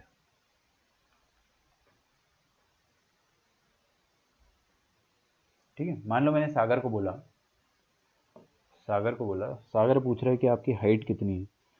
अरे यार, ऐसे वियर्ड सवाल मत पूछो तुम मेरे से, है ना। मेरे लिए लड़की ढूंढ के रखे हो क्या तुम लोग? हाँ, कि सर वो रही ऐश्वर्या राय। हाँ, काम की बात है। देखिए, परमुटेशन मतलब क्या होता है? अरेंजमेंट। अरेंजमेंट मतलब क्या हो गया कि मान लो ये सागर है ना, सागर से मैंने बोला कि आपके सामने 10 लड़के खड़े हैं। सुनना ध्यान से, आपके सामने 10 लड़के खड़े हैं, आप क्या करो, 10 में से 3 लोगों को अरेंज करो। तो सागर बोलेगा कि कौन से 3? 10 में से कौन से 3 भाई? आपने बोला सर 10 में से बस 3 को ही अरेंज करना है ना। तो अरेंज तो मेरे को करते आता है। 3 लोगों का अरेंजमेंट क्या होता है? 3 फैक्टोरियल। लेकिन 10 में से कौन से 3? तो 10 में से 3 लोगों को अरेंज अगर आपको करना है तो देखिए, सबसे पहले अपन क्या करते हैं? सिलेक्ट करते हैं। तो परमुटेशन जो होता है, it is a 2 step process. Permutation 2 step process होता है। पहला स्टेप क्या होता है? पहला स्टेप होता है कि आप 10 में से 3 लोगों को सिलेक्ट तो करो। मतलब n में से r लोगों को सिलेक्ट करने का तरीका क्या होता है? NCR तरीके से आप सिलेक्ट कर सकते हो। और अरेंज करने का तरीका क्या होता है? अरेंज करने का तरीका होता है इंटू आर फैक्टोरियल। मतलब आपने देखिए क्या करा, सबसे पहले आपने सिलेक्ट कर लिया एनसीआर, एन में से आर लोगों को आपने सिलेक्ट कर लिया। कितने तरीकों से सिलेक्ट कर सकते हो? एनसीआर तरीकों से सिलेक्ट कर सकते हो। और उसके बाद आपको अरेंज करना है। तो अरेंज करने का तरीका कितना हो जाएगा? जितने सिलेक्ट कर लिया आपने, मान लो आपने 3 सिलेक्ट कर लिए, तो 3 को अरेंज करेंगे 3 फैक्टोरियल से। तो आर को अरेंज करेंगे आर फैक्टोरियल से, और दोनों चीजें मल्टीप्लाई होगी। ऊपर वाली चीज और नीचे वाली चीज मल्टीप्लाई होगी। मतलब आपका जो परमुटेशन हो जाए, अच्छा मल्टीप्लाई क्यों होगी? क्योंकि भाई सिलेक्ट करके अरेंज करने के बाद आपका टास्क खत्म होगा। सिलेक्ट करके अरेंज करने के बाद ही आपका टास्क खत्म होगा। तो आपने क्या करा, एन में से आर लोगों को सिलेक्ट किया और उसके बाद आर फैक्टोरियल से मल्टीप्लाई कर दिया।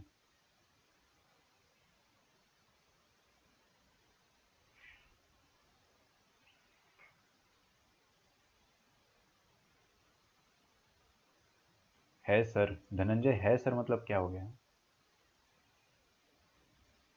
मेरी हाइट है, लिख देता हूँ ना, आपको तसल्ली नहीं मिलेगी। देख लो यहाँ पे 6 फीट 0 इंचेस, मतलब 6 एग्जैक्ट 6 फुटिया।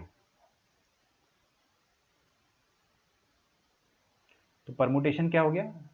2 स्टेप प्रोसेस हो गया। अगर अब मैंने सागर से बोला कि देखो कि 10 में से, मैं क्वेश्चन लिख देता हूँ, out of 10 children,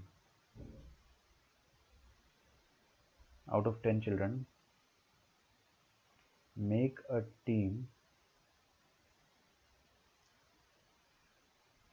team of 3 in how many ways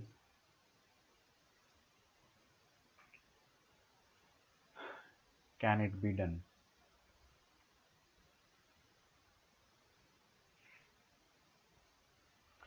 तो सबसे पहले अपन ने बच्चों वाला सवाल करा कि 10 बच्चे थे अपने पास।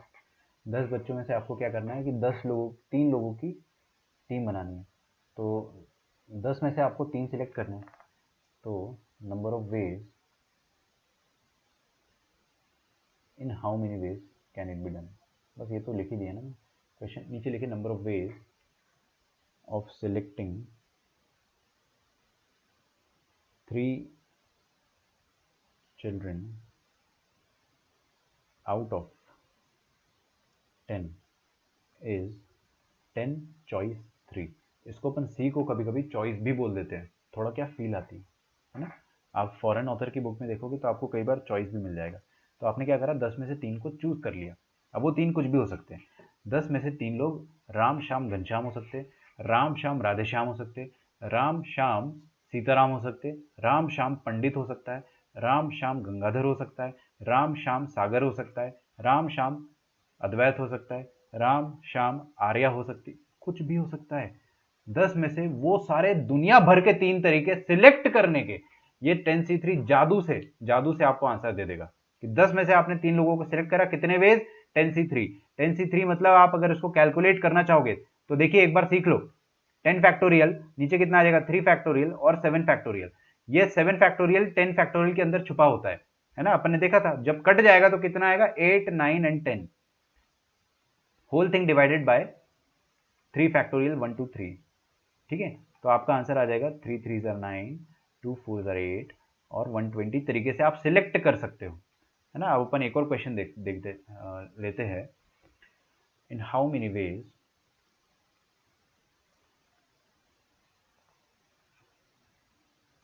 can we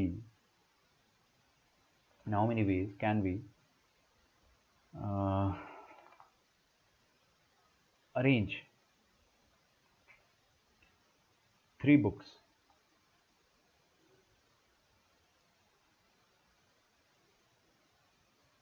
can we pick, लिखो एक बार लिखो प्लीज अच्छे से, can we pick 3 books out of 10 and arrange them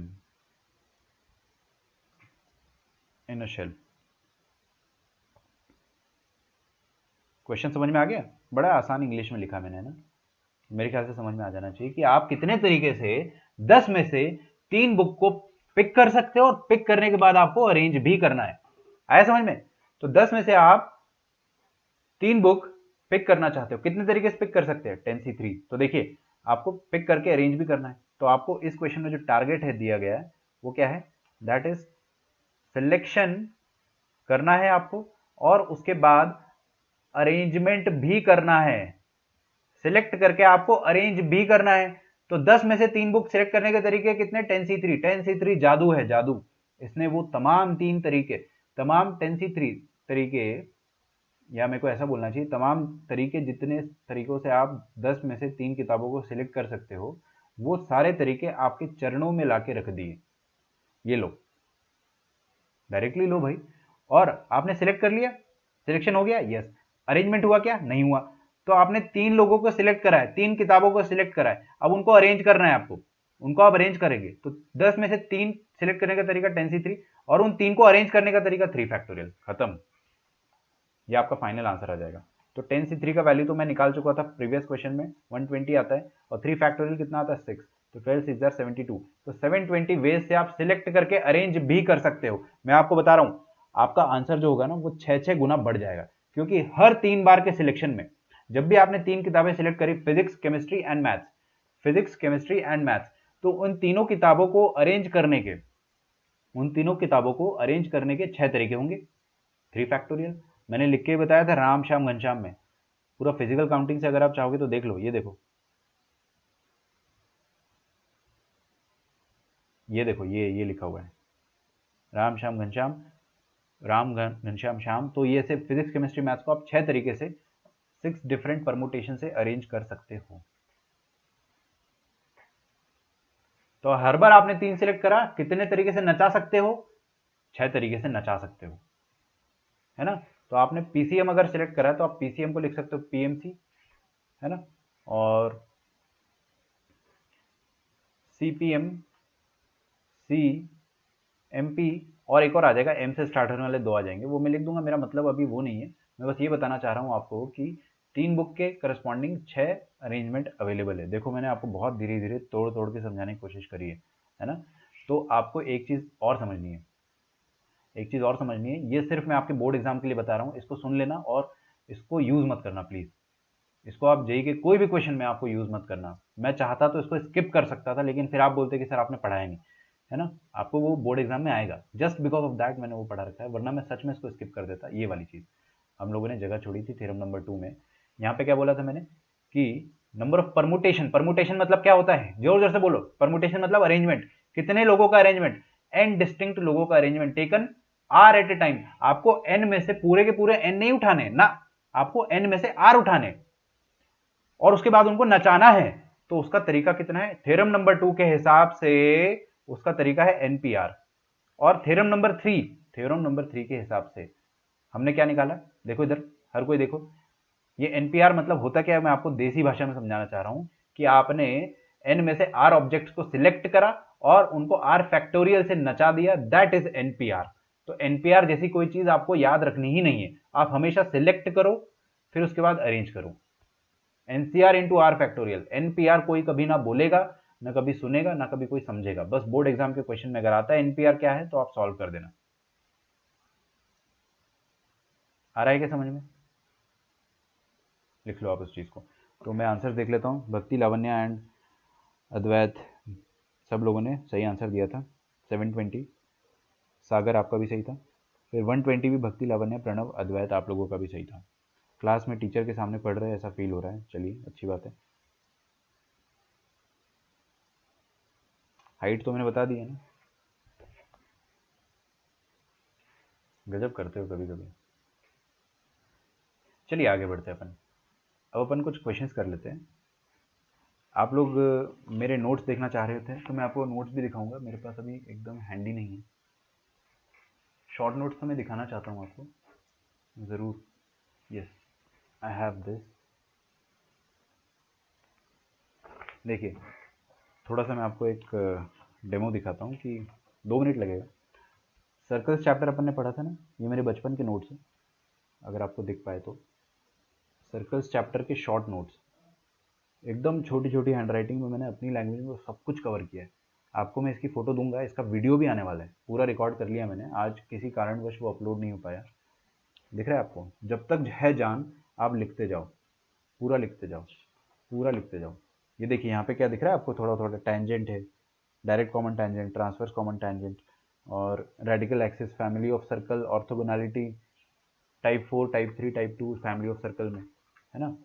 और यहाँ पे भी मैंने पीछे लिख रखा है कि टेंजेंट का लेंथ क्या होता है। आप डीसीटी टीसीटी का लेंथ अभी तक भूल गए होंगे, तो वेब कैम बड़ा करो। नाइस, ये तो मैंने सोचा ही नहीं। ठीक है, हाँ भाई। देखिए तो ये आपको नज़र आ रहा है, ये सारे नोट्स है यहाँ पे, दिख रहा है आपको ये वाली चीज़? एक सेकंड रुक जाओ ना, मैं इसको नॉर्मल मोड पे ला देता हूँ। ये वाली चीज़ आपको नज़र आ रही होगी कि टेंजेंट की लेंथ आ गया, फिर ये direct common tangent, transverse common tangent, ये आ गया आपके पास रेडिकल एक्सिस, ये आ गया coaxial system of circle, radical axis when circle intersect, circle touch internally externally, और नाइदर टचिंग नॉर इंटरसेक्टिंग के केस में बीच में आती है। रेडिकल एक्सिस जो है दोनों टेंजेंट को डिवाइड करती है। रेडिकल सेंटर क्या होता है, वो सारी बातें। और ये था आपका सबसे फर्स्ट पेज। तो ये हर चैप्टर के आपको नोट्स बनाने में बहुत मेहनत करनी है बेटे, समझ में आ रहा है आपको? लेकिन एकदम डिटर्मिनेशन के साथ करनी है कि अपने को तो यार देखो हर चैप्टर के लिए नोट्स चाहिए। हाँ, 1 मिनट रुक जाओ।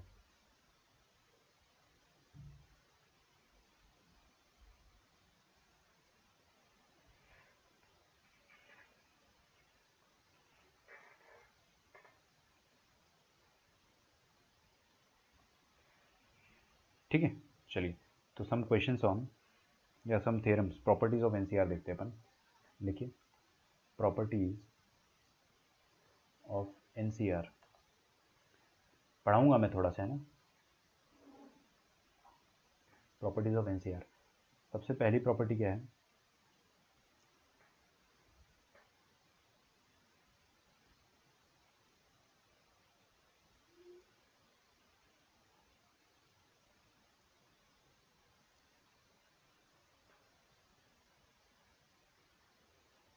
अरे रफ मतलब, अबे अपने को समझ में आना चाहिए ना, रफ मतलब ऐसा थोड़ी है। लिखिए प्रॉपर्टीज ऑफ एनसीआर, इसको अपन क्या बोलते हैं? कॉम्बिनाटोरियल कोएफिशिएंट्स, कोएफिशिएंट। ये मैं आपको बाद में समझाऊंगा क्योंकि इसके लिए अपने को एक पूरा लेक्चर लगेगा कॉम्बिनेटोरियल कोफिशिएंट समझने में। सबसे पहले अपने को समझना है कि एन सी जीरो का मतलब होता है, एन सी जीरो का जो वैल्यू होता है वो 1 होता है ना। इसको अगर अपन फिजिकली समझना चाहे, मैथमेटिकली समझना चाहे, दोनों तरीके से समझ सकते हैं। ध्यान सामने होना चाहिए। एन सी नॉट मतलब क्या हो गया? एन में से कितने लोगों को सिलेक्ट करा आपने? 0 लोगों को। एन में से आपने 0 लोगों को सिलेक्ट करा, क्या तरीका उसका? एक ही तरीका है, कुछ मत करो, कुछ मत करो, चुपचाप बैठे रहो, है ना। तो एक ही तरीका है उसको सिलेक्ट करने का। तो कुछ भी नहीं उठाने का तरीका जो होता है वो भी एक होता है। अगर आप इसको मैथमेटिकली प्रूव करना चाहते हो, है ना, तो मैं सामने प्रूफ लिख देता हूँ उसके। यहाँ देखेंगे अपन एन सी नॉट का फॉर्मूला कितना हो जाएगा, ऊपर वाले का फैक्टोरियल अपॉन नीचे वाले का फैक्टोरियल और दोनों के डिफरेंस का फैक्टोरियल, डिस्क्या 1/0 फैक्टोरियल। 1/0 फैक्टोरियल कितना हो जाएगा, 1 हो जाएगा। ठीक है। दूसरा है NCN। NCN होता है 1। ये भी बहुत आसान है। देखो मैं आपको है ना पहले साधारण भाषा में समझा देता हूँ। n लोगों में से n लोगों को सिलेक्ट करने का एक ही तरीका है। क्या? सबको बोलता अबे इधर आओ, सबके सब इधर आ जाओ, खत्म। सबको बुला लो एक बार में, कोई टेंशन ही नहीं है। अगर आपको n में से 2 लोगों को बुलाना है तो उसके तरीके बढ़ जाएंगे। आप क्या बोलोगे, अरे तू और तू आ जा, या ऐसा बोलोगे कि तू और तू आ जा, या ऐसा बोलोगे यार तुम आ जाओ, तुम भी आ जाओ। समझ रहे हो? तो तरीके बढ़ सकते हैं ना। वो तो 2 लोगों को सिलेक्ट करने के तरीके ज्यादा रहेंगे, लेकिन एक आदमी को सिलेक्ट करना है, सॉरी n में से n लोगों को सिलेक्ट करना है, उसका तरीका क्या हो जाएगा, NCN। आप अगर मैथमेटिकली प्रूव करना चाहते हैं तो NCN क्या हो जाएगा, ऊपर वाले का फैक्टोरियल अपॉन नीचे वाले का फैक्टोरियल अपॉन दोनों के डिफरेंस का फैक्टोरियल। ओहो डिस्क्या 1/0 फैक्टोरियल। 0 फैक्टोरियल कितना होता है, 1 ही तो होता है ना। नॉट डिफाइंड मत बोल देना इसको गधों की तरह। 0 फैक्टोरियल 0 नहीं होता है, 1 होता है। चलिए बहुत ही बढ़िया ना, बहुत ही शानदार। अब अपन एक बहुत ज़्यादा इंपॉर्टेंट ऑब्जर्वेशन देखेंगे कि NCR is equal to NCN-R। इस पे आप 3 सितारे लगा लो। ये बहुत इंपॉर्टेंट है और बहुत आसान भी है, मुश्किल नहीं है, इंपॉर्टेंट है बस।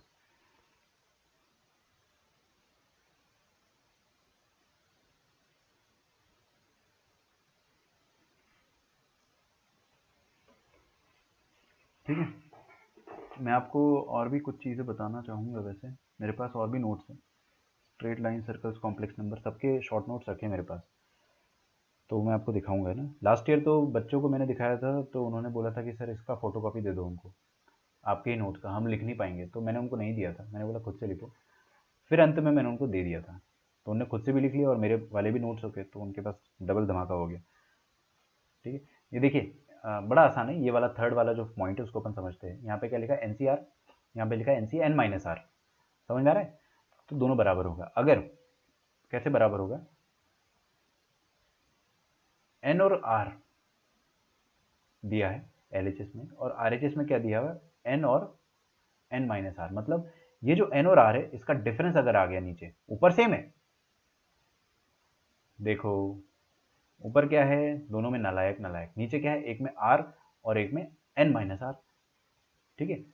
तो दोनों का वैल्यू हमेशा बराबर आएगा और मैं प्रूव कर दूंगा। I will easily prove it. NCR को आप क्या लिख सकते, देखो NCR को क्या लिखोगे, n का फैक्टोरियल अपॉन ऊपर वाले का फैक्टोरियल अपॉन नीचे वाले का फैक्टोरियल अपॉन दोनों का फैक्टोरियल, दोनों के डिफरेंस का फैक्टोरियल। ठीक है। दिस इज इक्वल टू, यहां पे आ जाओ आप, NCN-R। इसको अपन क्या लिखेंगे, ऊपर वाले का फैक्टोरियल अपॉन नीचे वाले का फैक्टोरियल अपॉन दोनों के डिफरेंस का फैक्टोरियल। तो n और n-R का डिफरेंस कितना आ जाएगा, n-R का जो डिफरेंस आ जाएगा वो R ही आएगा। ऊपर वाला माइनस नीचे वाले का जो डिफरेंस आएगा वो R फैक्टोरियल ही आ जाएगा। दोनों इक्वल आ गए ना, हेंस प्रूव्ड हो गया, खत्म। ठीक है।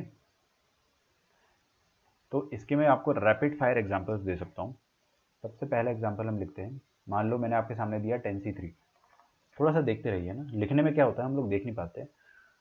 तो 10C3 को आप क्या लिख सकते हो, 10C7 भी लिख सकते हो। कैसे लिखा मैंने, इन दोनों का डिफरेंस अगर नीचे लिख दूंगा तो भी आंसर सेम आएगा, है ना। 10 क्यों ले रहा हूँ बार बार, मैं कुछ और लेता हूँ। 23C10 लिखो, या 23C, इन दोनों का डिफरेंस कितना आ जाएगा बेटे, 13 लिख दो तो दोनों सेम आएगा। ठीक है।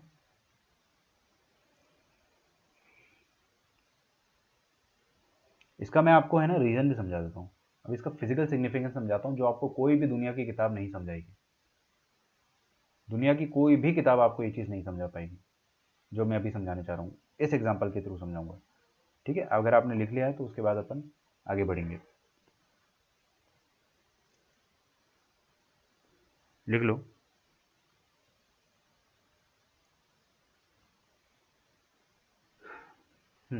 यहाँ पे देखिए आप 23 वाला मत देखो, 10 वाला देखो। क्या होता है ना, आगे देखना बेटा, है ना, ध्यान कहीं और नहीं रहना चाहिए। मैं बहुत इंपॉर्टेंट चीज़ समझा रहा हूँ, और जब मैंने अगर कह दिया ना कि कोई भी बुक में नहीं मिलेगा, मतलब it is very important. It's very important and it's very unique, very antique, अगर मैं प्रॉपर वर्ड बोलूँ, कि अपने को ये शायद ही ना मिले कहीं और, तो समझिएगा इसको। 10C3 मतलब क्या हो गया कि 10 में से सिलेक्टिंग 3 आउट ऑफ 10। मैं हिंदी में लिखता हूँ, थोड़ा फील आ जाएगी। 10 में से 3 सिलेक्ट करना, ये होता है 10C3 का मतलब। और ये किसके बराबर है? ये 10C7 के बराबर है। ये 10C7 के बराबर है। अब एक बात बताओ मुझे, अगर आपके पास, आपके सामने 10 लड़के खड़े हैं और मैं सागर को बोलता हूं कि 10 में से 3 सिलेक्ट कर, कितने तरीके, तो सागर क्या बोलेगा? सागर बोलेगा कि 10C3 तरीके से मैं 10 में से 3 को सिलेक्ट कर सकता हूं। लेकिन जब जब आप 3 को सिलेक्ट कर रहे हो, तब तब 7 रिजेक्ट होते जा रहे हैं। आपने 7 लड़कों को सॉरी 3 लड़कों को आपने सिलेक्ट किया ना, तो 7 लड़के अपने आप रिजेक्ट हो गए। समझ में आ रहा है? तो ये 10C3 जो है ना, ये एक तरफ चल रहा है और अपने आप बगल में 10C7 चलते चला जा रहा है। मतलब आपको अगर ऐसा बोला जाए कि 10 में से 3 सिलेक्ट करो, उसके कितने तरीके? 10C3। और 10 में से 7 को रिजेक्ट करो। अगर मैं ऐसा बोलता हूं कि ये आपके सामने 10 लड़के खड़े, इन 10 में से आप कोई भी 7 को रिजेक्ट कर दो। अरे rejection is also a kind of selection. Rejection is also a kind of selection. Negative selection हो गया ना। समझ में आ रहा है? रिजेक्शन भी तो सिलेक्शन हुआ। आपको मैं बोलता हूं कि 10 में से 7 लड़कों को मत चूज करो, इसका मतलब आप बेसिकली उनको धक्का मार रहे हो। धक्का मारने के लिए भी तो चूज कर रहे हो ना। तो 10 में से 3 लड़कों को चूज करना इज ऑटोमेटिकली इंप्लाइंग कि 10 में से आप 7 लड़कों को रिजेक्ट भी कर रहे हो, और दोनों बराबर है। तो ये हो गया 10 में से 7 रिजेक्ट करने का तरीका। रिजेक्ट करने का तरीका, और ये सिलेक्ट करने का तरीका। देखो भाई, सब्जेक्ट एकदम खोपड़ी में घुसना चाहिए, है ना।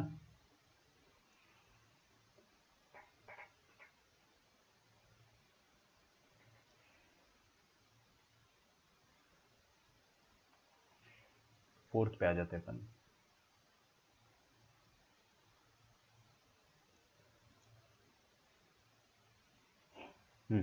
फोर्थ थ्योरम कहता है, अच्छा मैंने आपको रिजेक्शन और कॉम्बिनेशन समझा दिया ना, ठीक है, वेरी नाइस।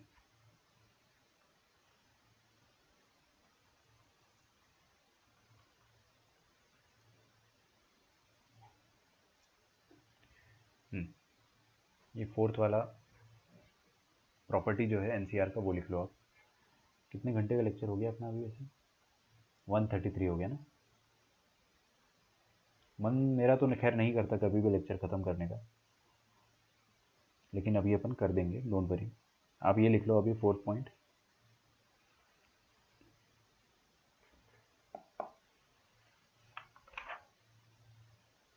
कल का लेक्चर अपना बहुत प्यारा लेक्चर होने वाला है ना।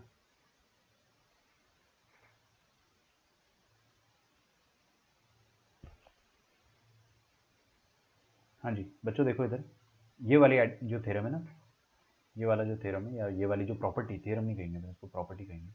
ये वाली प्रॉपर्टी को समझने का बड़ा आसान तरीका है कि अगर आपके सामने दो एनसीआर लिखे हुए हैं, पहला एनसीआर ये है और दूसरा एनसीआर ये है ना, और दोनों का जो ऊपर वाला पार्ट है, दो वो बराबर है, एन और एन, और नीचे वाले पार्ट में बस 1 का डिफरेंस है। एक में आर है, एक में आर से एक कम है, या आर से एक ज्यादा है। एन आर और आर माइनस 1 का मतलब क्या हो गया? एक डेफिनेटली 1 से कम है, एक डेफिनेटली 1 से ज्यादा है ना। तो एनसीआर और एनसीआर माइनस 1 ये हो गया आपके सामने।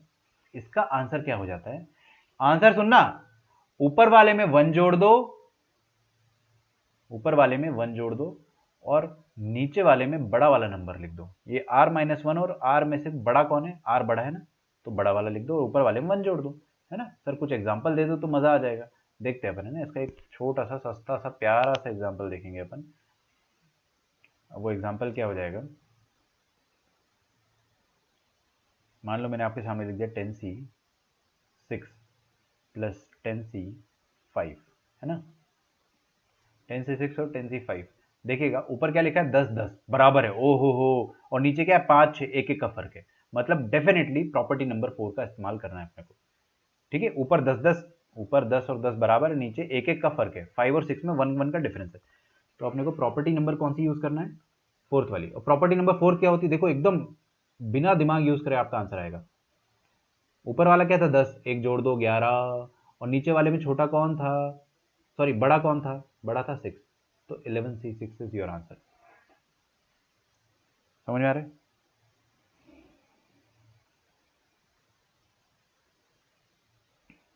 आप चाहे तो इसको प्रूव भी कर सकते हैं आराम से। इसका सस्ता प्रूफ दिखा देता हूँ मैं, लिखिए सस्ता प्रूफ।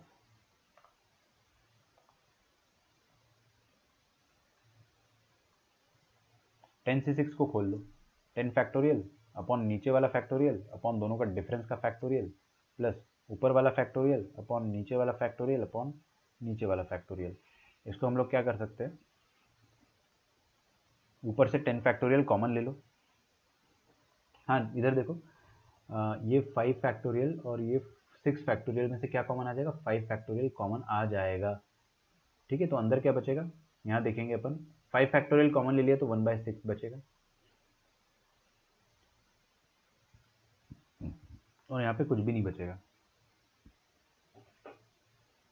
ठीक है, अब देखिए इधर क्या लिखा, 4 फैक्टोरियल और 5 फैक्टोरियल, ये 4 फैक्टोरियल पूरा का पूरा कॉमन निकाल लो। 4 फैक्टोरियल पूरा कॉमन निकाल लो, यहाँ से तो 1 बचेगा, और यहाँ से 4 फैक्टोरियल बाहर जा चुका है, तो अब बचेगा सिर्फ 5, है ना। 10 factorial upon 5 factorial into 4 factorial into 1/6 plus 1/5, कितना हो जाएगा ये,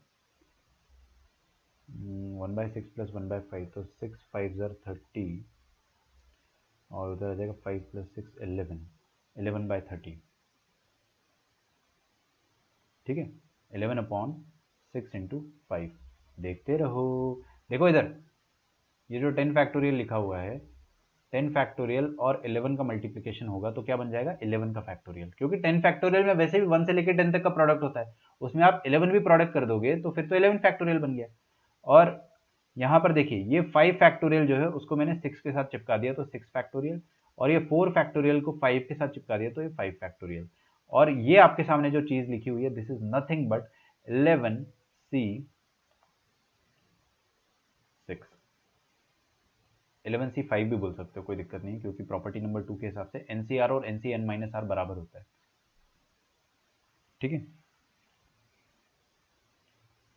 तो आप इसी के बेसिस पे आपका छोटा सा होमवर्क रहेगा कि आपको अब महंगा वाला प्रूफ करना है, मतलब आपको एनसीआर लिखना है। मैं लिख देता हूँ आपके सामने ना, एनसीआर क्या होता है, ऊपर वाले का फैक्टोरियल, नीचे वाले का फैक्टोरियल और डिफरेंस का फैक्टोरियल। फिर NCR-1 क्या होता है, ऊपर वाले का फैक्टोरियल अपॉन नीचे वाले का फैक्टोरियल और दोनों के डिफरेंस का फैक्टोरियल, तो n-r+1 का फैक्टोरियल। ठीक है, बस अब आपको कॉमन वन लेके आपको प्रूव करना है ये चीज़ कि this is nothing but this is equal to n+1 CR। कर दोगे ना, बिल्कुल करना ही पड़ेगा।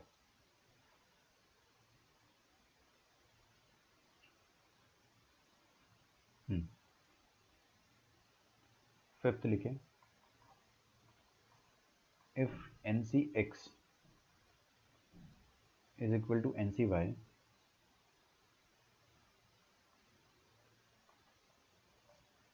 then either X is equal to Y or X is equal to n-y। ठीक है,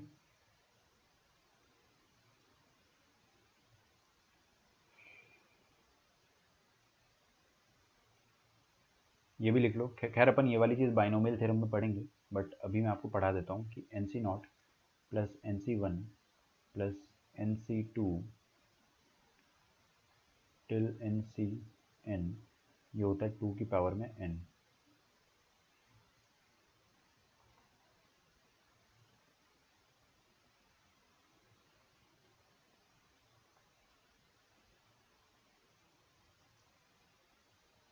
और एक और लिख लो आप, NC0 प्लस, मैं समझाऊंगा है ना, आप लिख तो लो पहले। मेरे को पता है कुछ बच्चे फड़फड़ाने लगते हैं, सर कैसे।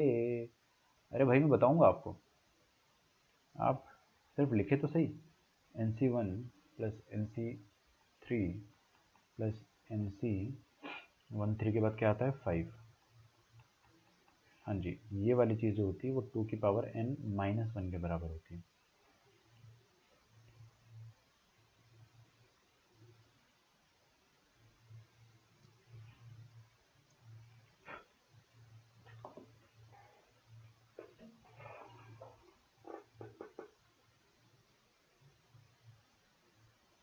आर्या इज सेइंग कि आज के लेक्चर के बारे में 7 बजे पता चला है। ओहो हो, आई एम वेरी सॉरी।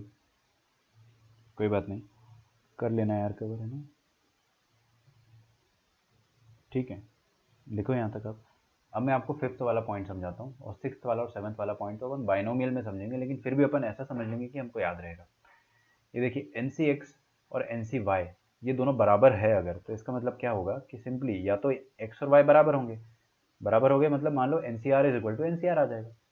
तो सबसे प्लेन एक्सप्लेनेशन है, सबसे सिंपल।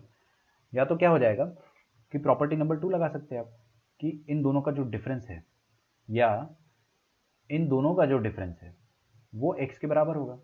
क्योंकि मैंने आपको क्या बताया बेटे, NC(x) का वैल्यू क्या होता है, NC n-x के बराबर भी होता है।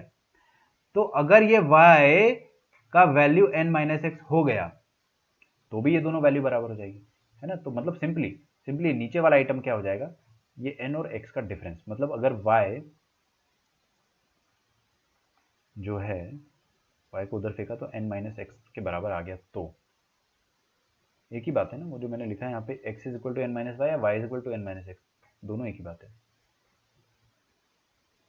खैर लिखना अपने को एक ही चाहिए लॉजिकली, क्योंकि वो ये वाली बात होगी ना कि आपने कान ऐसे पकड़ा और फिर आपने ऐसे पकड़ा, तो किस में ज़्यादा मज़ा आया। कुछ बच्चे बोलेंगे सर उसमें ज़्यादा मज़ा आया। ठीक है, आपके सामने कुछ क्वेश्चंस है और फिर अपन लेक्चर को ख़त्म कर देंगे। तो ये एंडिंग क्वेश्चंस जो है वो आपको मैं होमवर्क के तौर पे दूंगा। फाइंड वैल्यूज़ ऑफ, फर्स्ट सबसे पहले आप वैल्यू निकालो 15C4 का। सेकंड पे आप निकालिए value 15C4 plus 15C5। Third पे आप निकालिए वैल्यू 20C16 माइनस, ओ हो ऐप क्रैश हो गया तो अपन लेक्चर को बंद कर देंगे, लेकिन क्रैश नहीं हुआ है। 20C16 minus 19C16,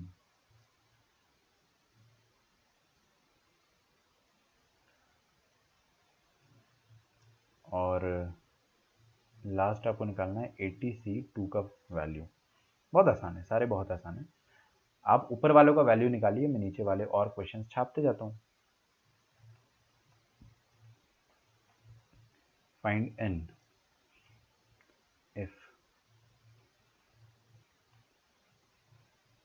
6p2 is equal to n times 6c2।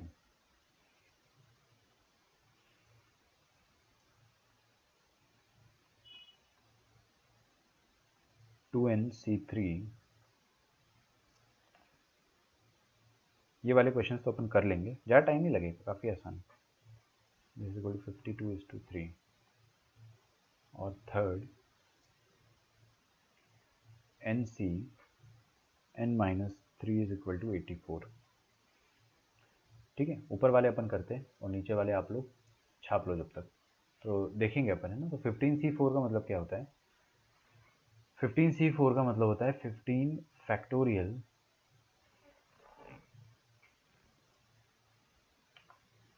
15 का फैक्टोरियल अपॉन नीचे कौन है 4, 4 का फैक्टोरियल, और दोनों का डिफरेंस क्या हो गया बेटे, 15 माइनस 4 इज 11, 11 का भी फैक्टोरियल, तो 11 का फैक्टोरियल हो गया। अब ये 11 फैक्टोरियल कट गया ये 15 फैक्टोरियल से, तो मन में इमेजिन करना 15 फैक्टोरियल के अंदर 11 तक का प्रोडक्ट तो हो गई होगा। 1 2 3 4 5 6 7 8 9 10 11, 11 तक का प्रोडक्ट होगा, वो कट गया, बचा कौन?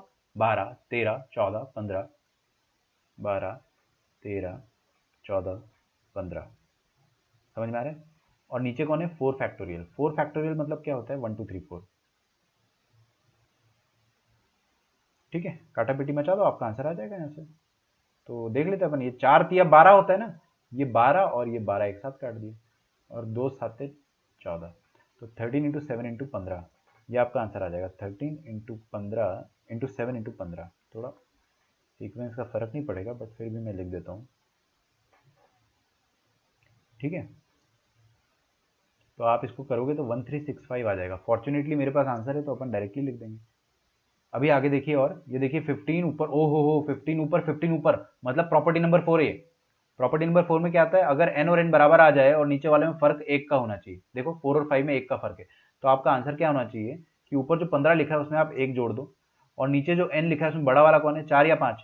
4 या 5? 5। तो 16C5 is going to be your answer. ठीक है, यहाँ पे आ जाएंगे 20C16 और 19C16 पे। ये आप निकाल लोगे, 80C2 भी निकाल लोगे आप।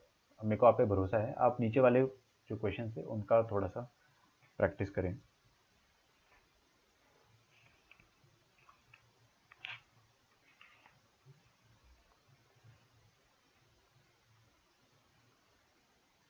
ठीक है, तो मैं आपको 3 क्वेश्चन देता हूँ होमवर्क में, और इसके अलावा इजी है, मेरा भरोसा करो आप, इजी है। और एक और चीज़ का ध्यान रखना, आपके सामने डीपीपी का सॉल्यूशन जो यूट्यूब पे दे रखा है, और डीपीपी नंबर सुन लो एक बार please.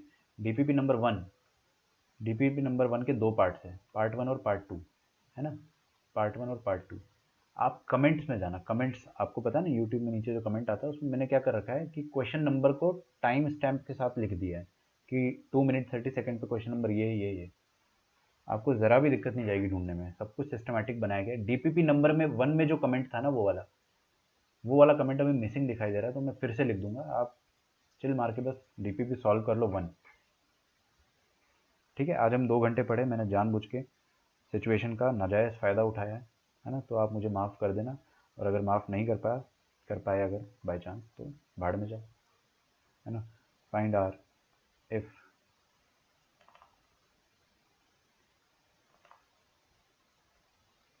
(14C 2R is equal to 10C 2R minus 4 is equal to, अच्छा ये इस टू का साइन लगा हुआ है ना, रेशो का साइन है, इन दोनों का रेशो जो है 143/10 के बराबर है। 143:10 के बराबर है। ठीक,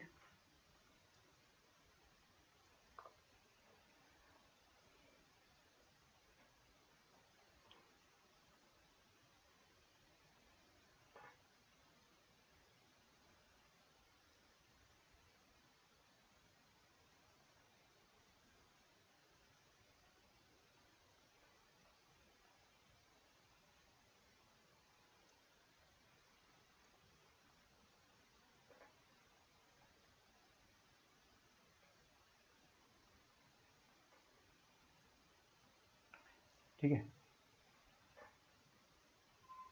अरे मैं मजाक करता हूँ यार, मैंने अगर आपको बोल दिया भाड़ में जाने, तो इसका मतलब ये थोड़ी कि सच में गो टू हेल बोल दिया मैंने आपको।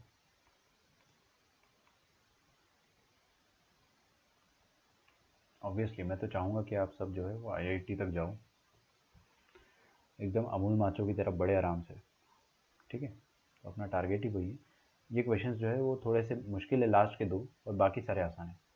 तो हम लोग कल सारे करेंगे क्वेश्चन सॉल्व, अभी भी कर सकते हैं, लेकिन मैं चाह रहा हूँ कि अभी अपना 2 घंटे का लेक्चर हो गया और आप सुबह से पढ़ रहे हो, और थोड़ी सी मेरी भी तबीयत ठीक नहीं है, वरना तो मैं फिर भी नहीं पढ़ाता, 2 घंटा हो ही गया। तो आप कल होमवर्क करें, और आपका जो होमवर्क है वो यही सारे क्वेश्चन है बस, और डीपीपी नंबर 1 को आप कंप्लीट कर लो ना। डीपीपी नंबर 1 को आप कंप्लीट कर लो, 2 आपको अभी हाथ ही नहीं लगाना है, और 1 के सॉल्यूशन मैंने आपको दे दिया। ठीक है, 1 को मैं दोबारा डिस्कस कर लूँगा, अगर आपको मन करता है फिर से पूछने का, तो कोई और डाउट है तो आप क्लास में पूछ लेना। सॉल्यूशन का फ़ायदा उठाओ बच्चों, आपको रेडीमेड सॉल्यूशन दिए जा रहे हैं, वो मैंने बहुत पहले से सॉल्यूशंस जो है रिकॉर्ड करके रख दिए थे, तो वो मैंने डाल दिया है आपके यूट्यूब में, लिंक दिया है, उसका प्राइवेट वीडियो है वो, है ना, वो पब्लिक वीडियो नहीं है, लिंक के बिना नहीं खुलेगा, ध्यान रखना इसका, लिंक के बिना वो खुलेगा नहीं, हर कोई नहीं देख पाएगा, आप ही देख पाओगे वो। ठीक है, चलिए नेक्स्ट क्लास में मिलते हैं अपन, है ना। Bye everyone and thank you. भाड़ में मत जाना यार, है ना, अपना को आईआईटी में जाना है, ज़रूर जाएंगे, ख्याल रखिए अपना। चलिए टेक केयर, थैंक यू।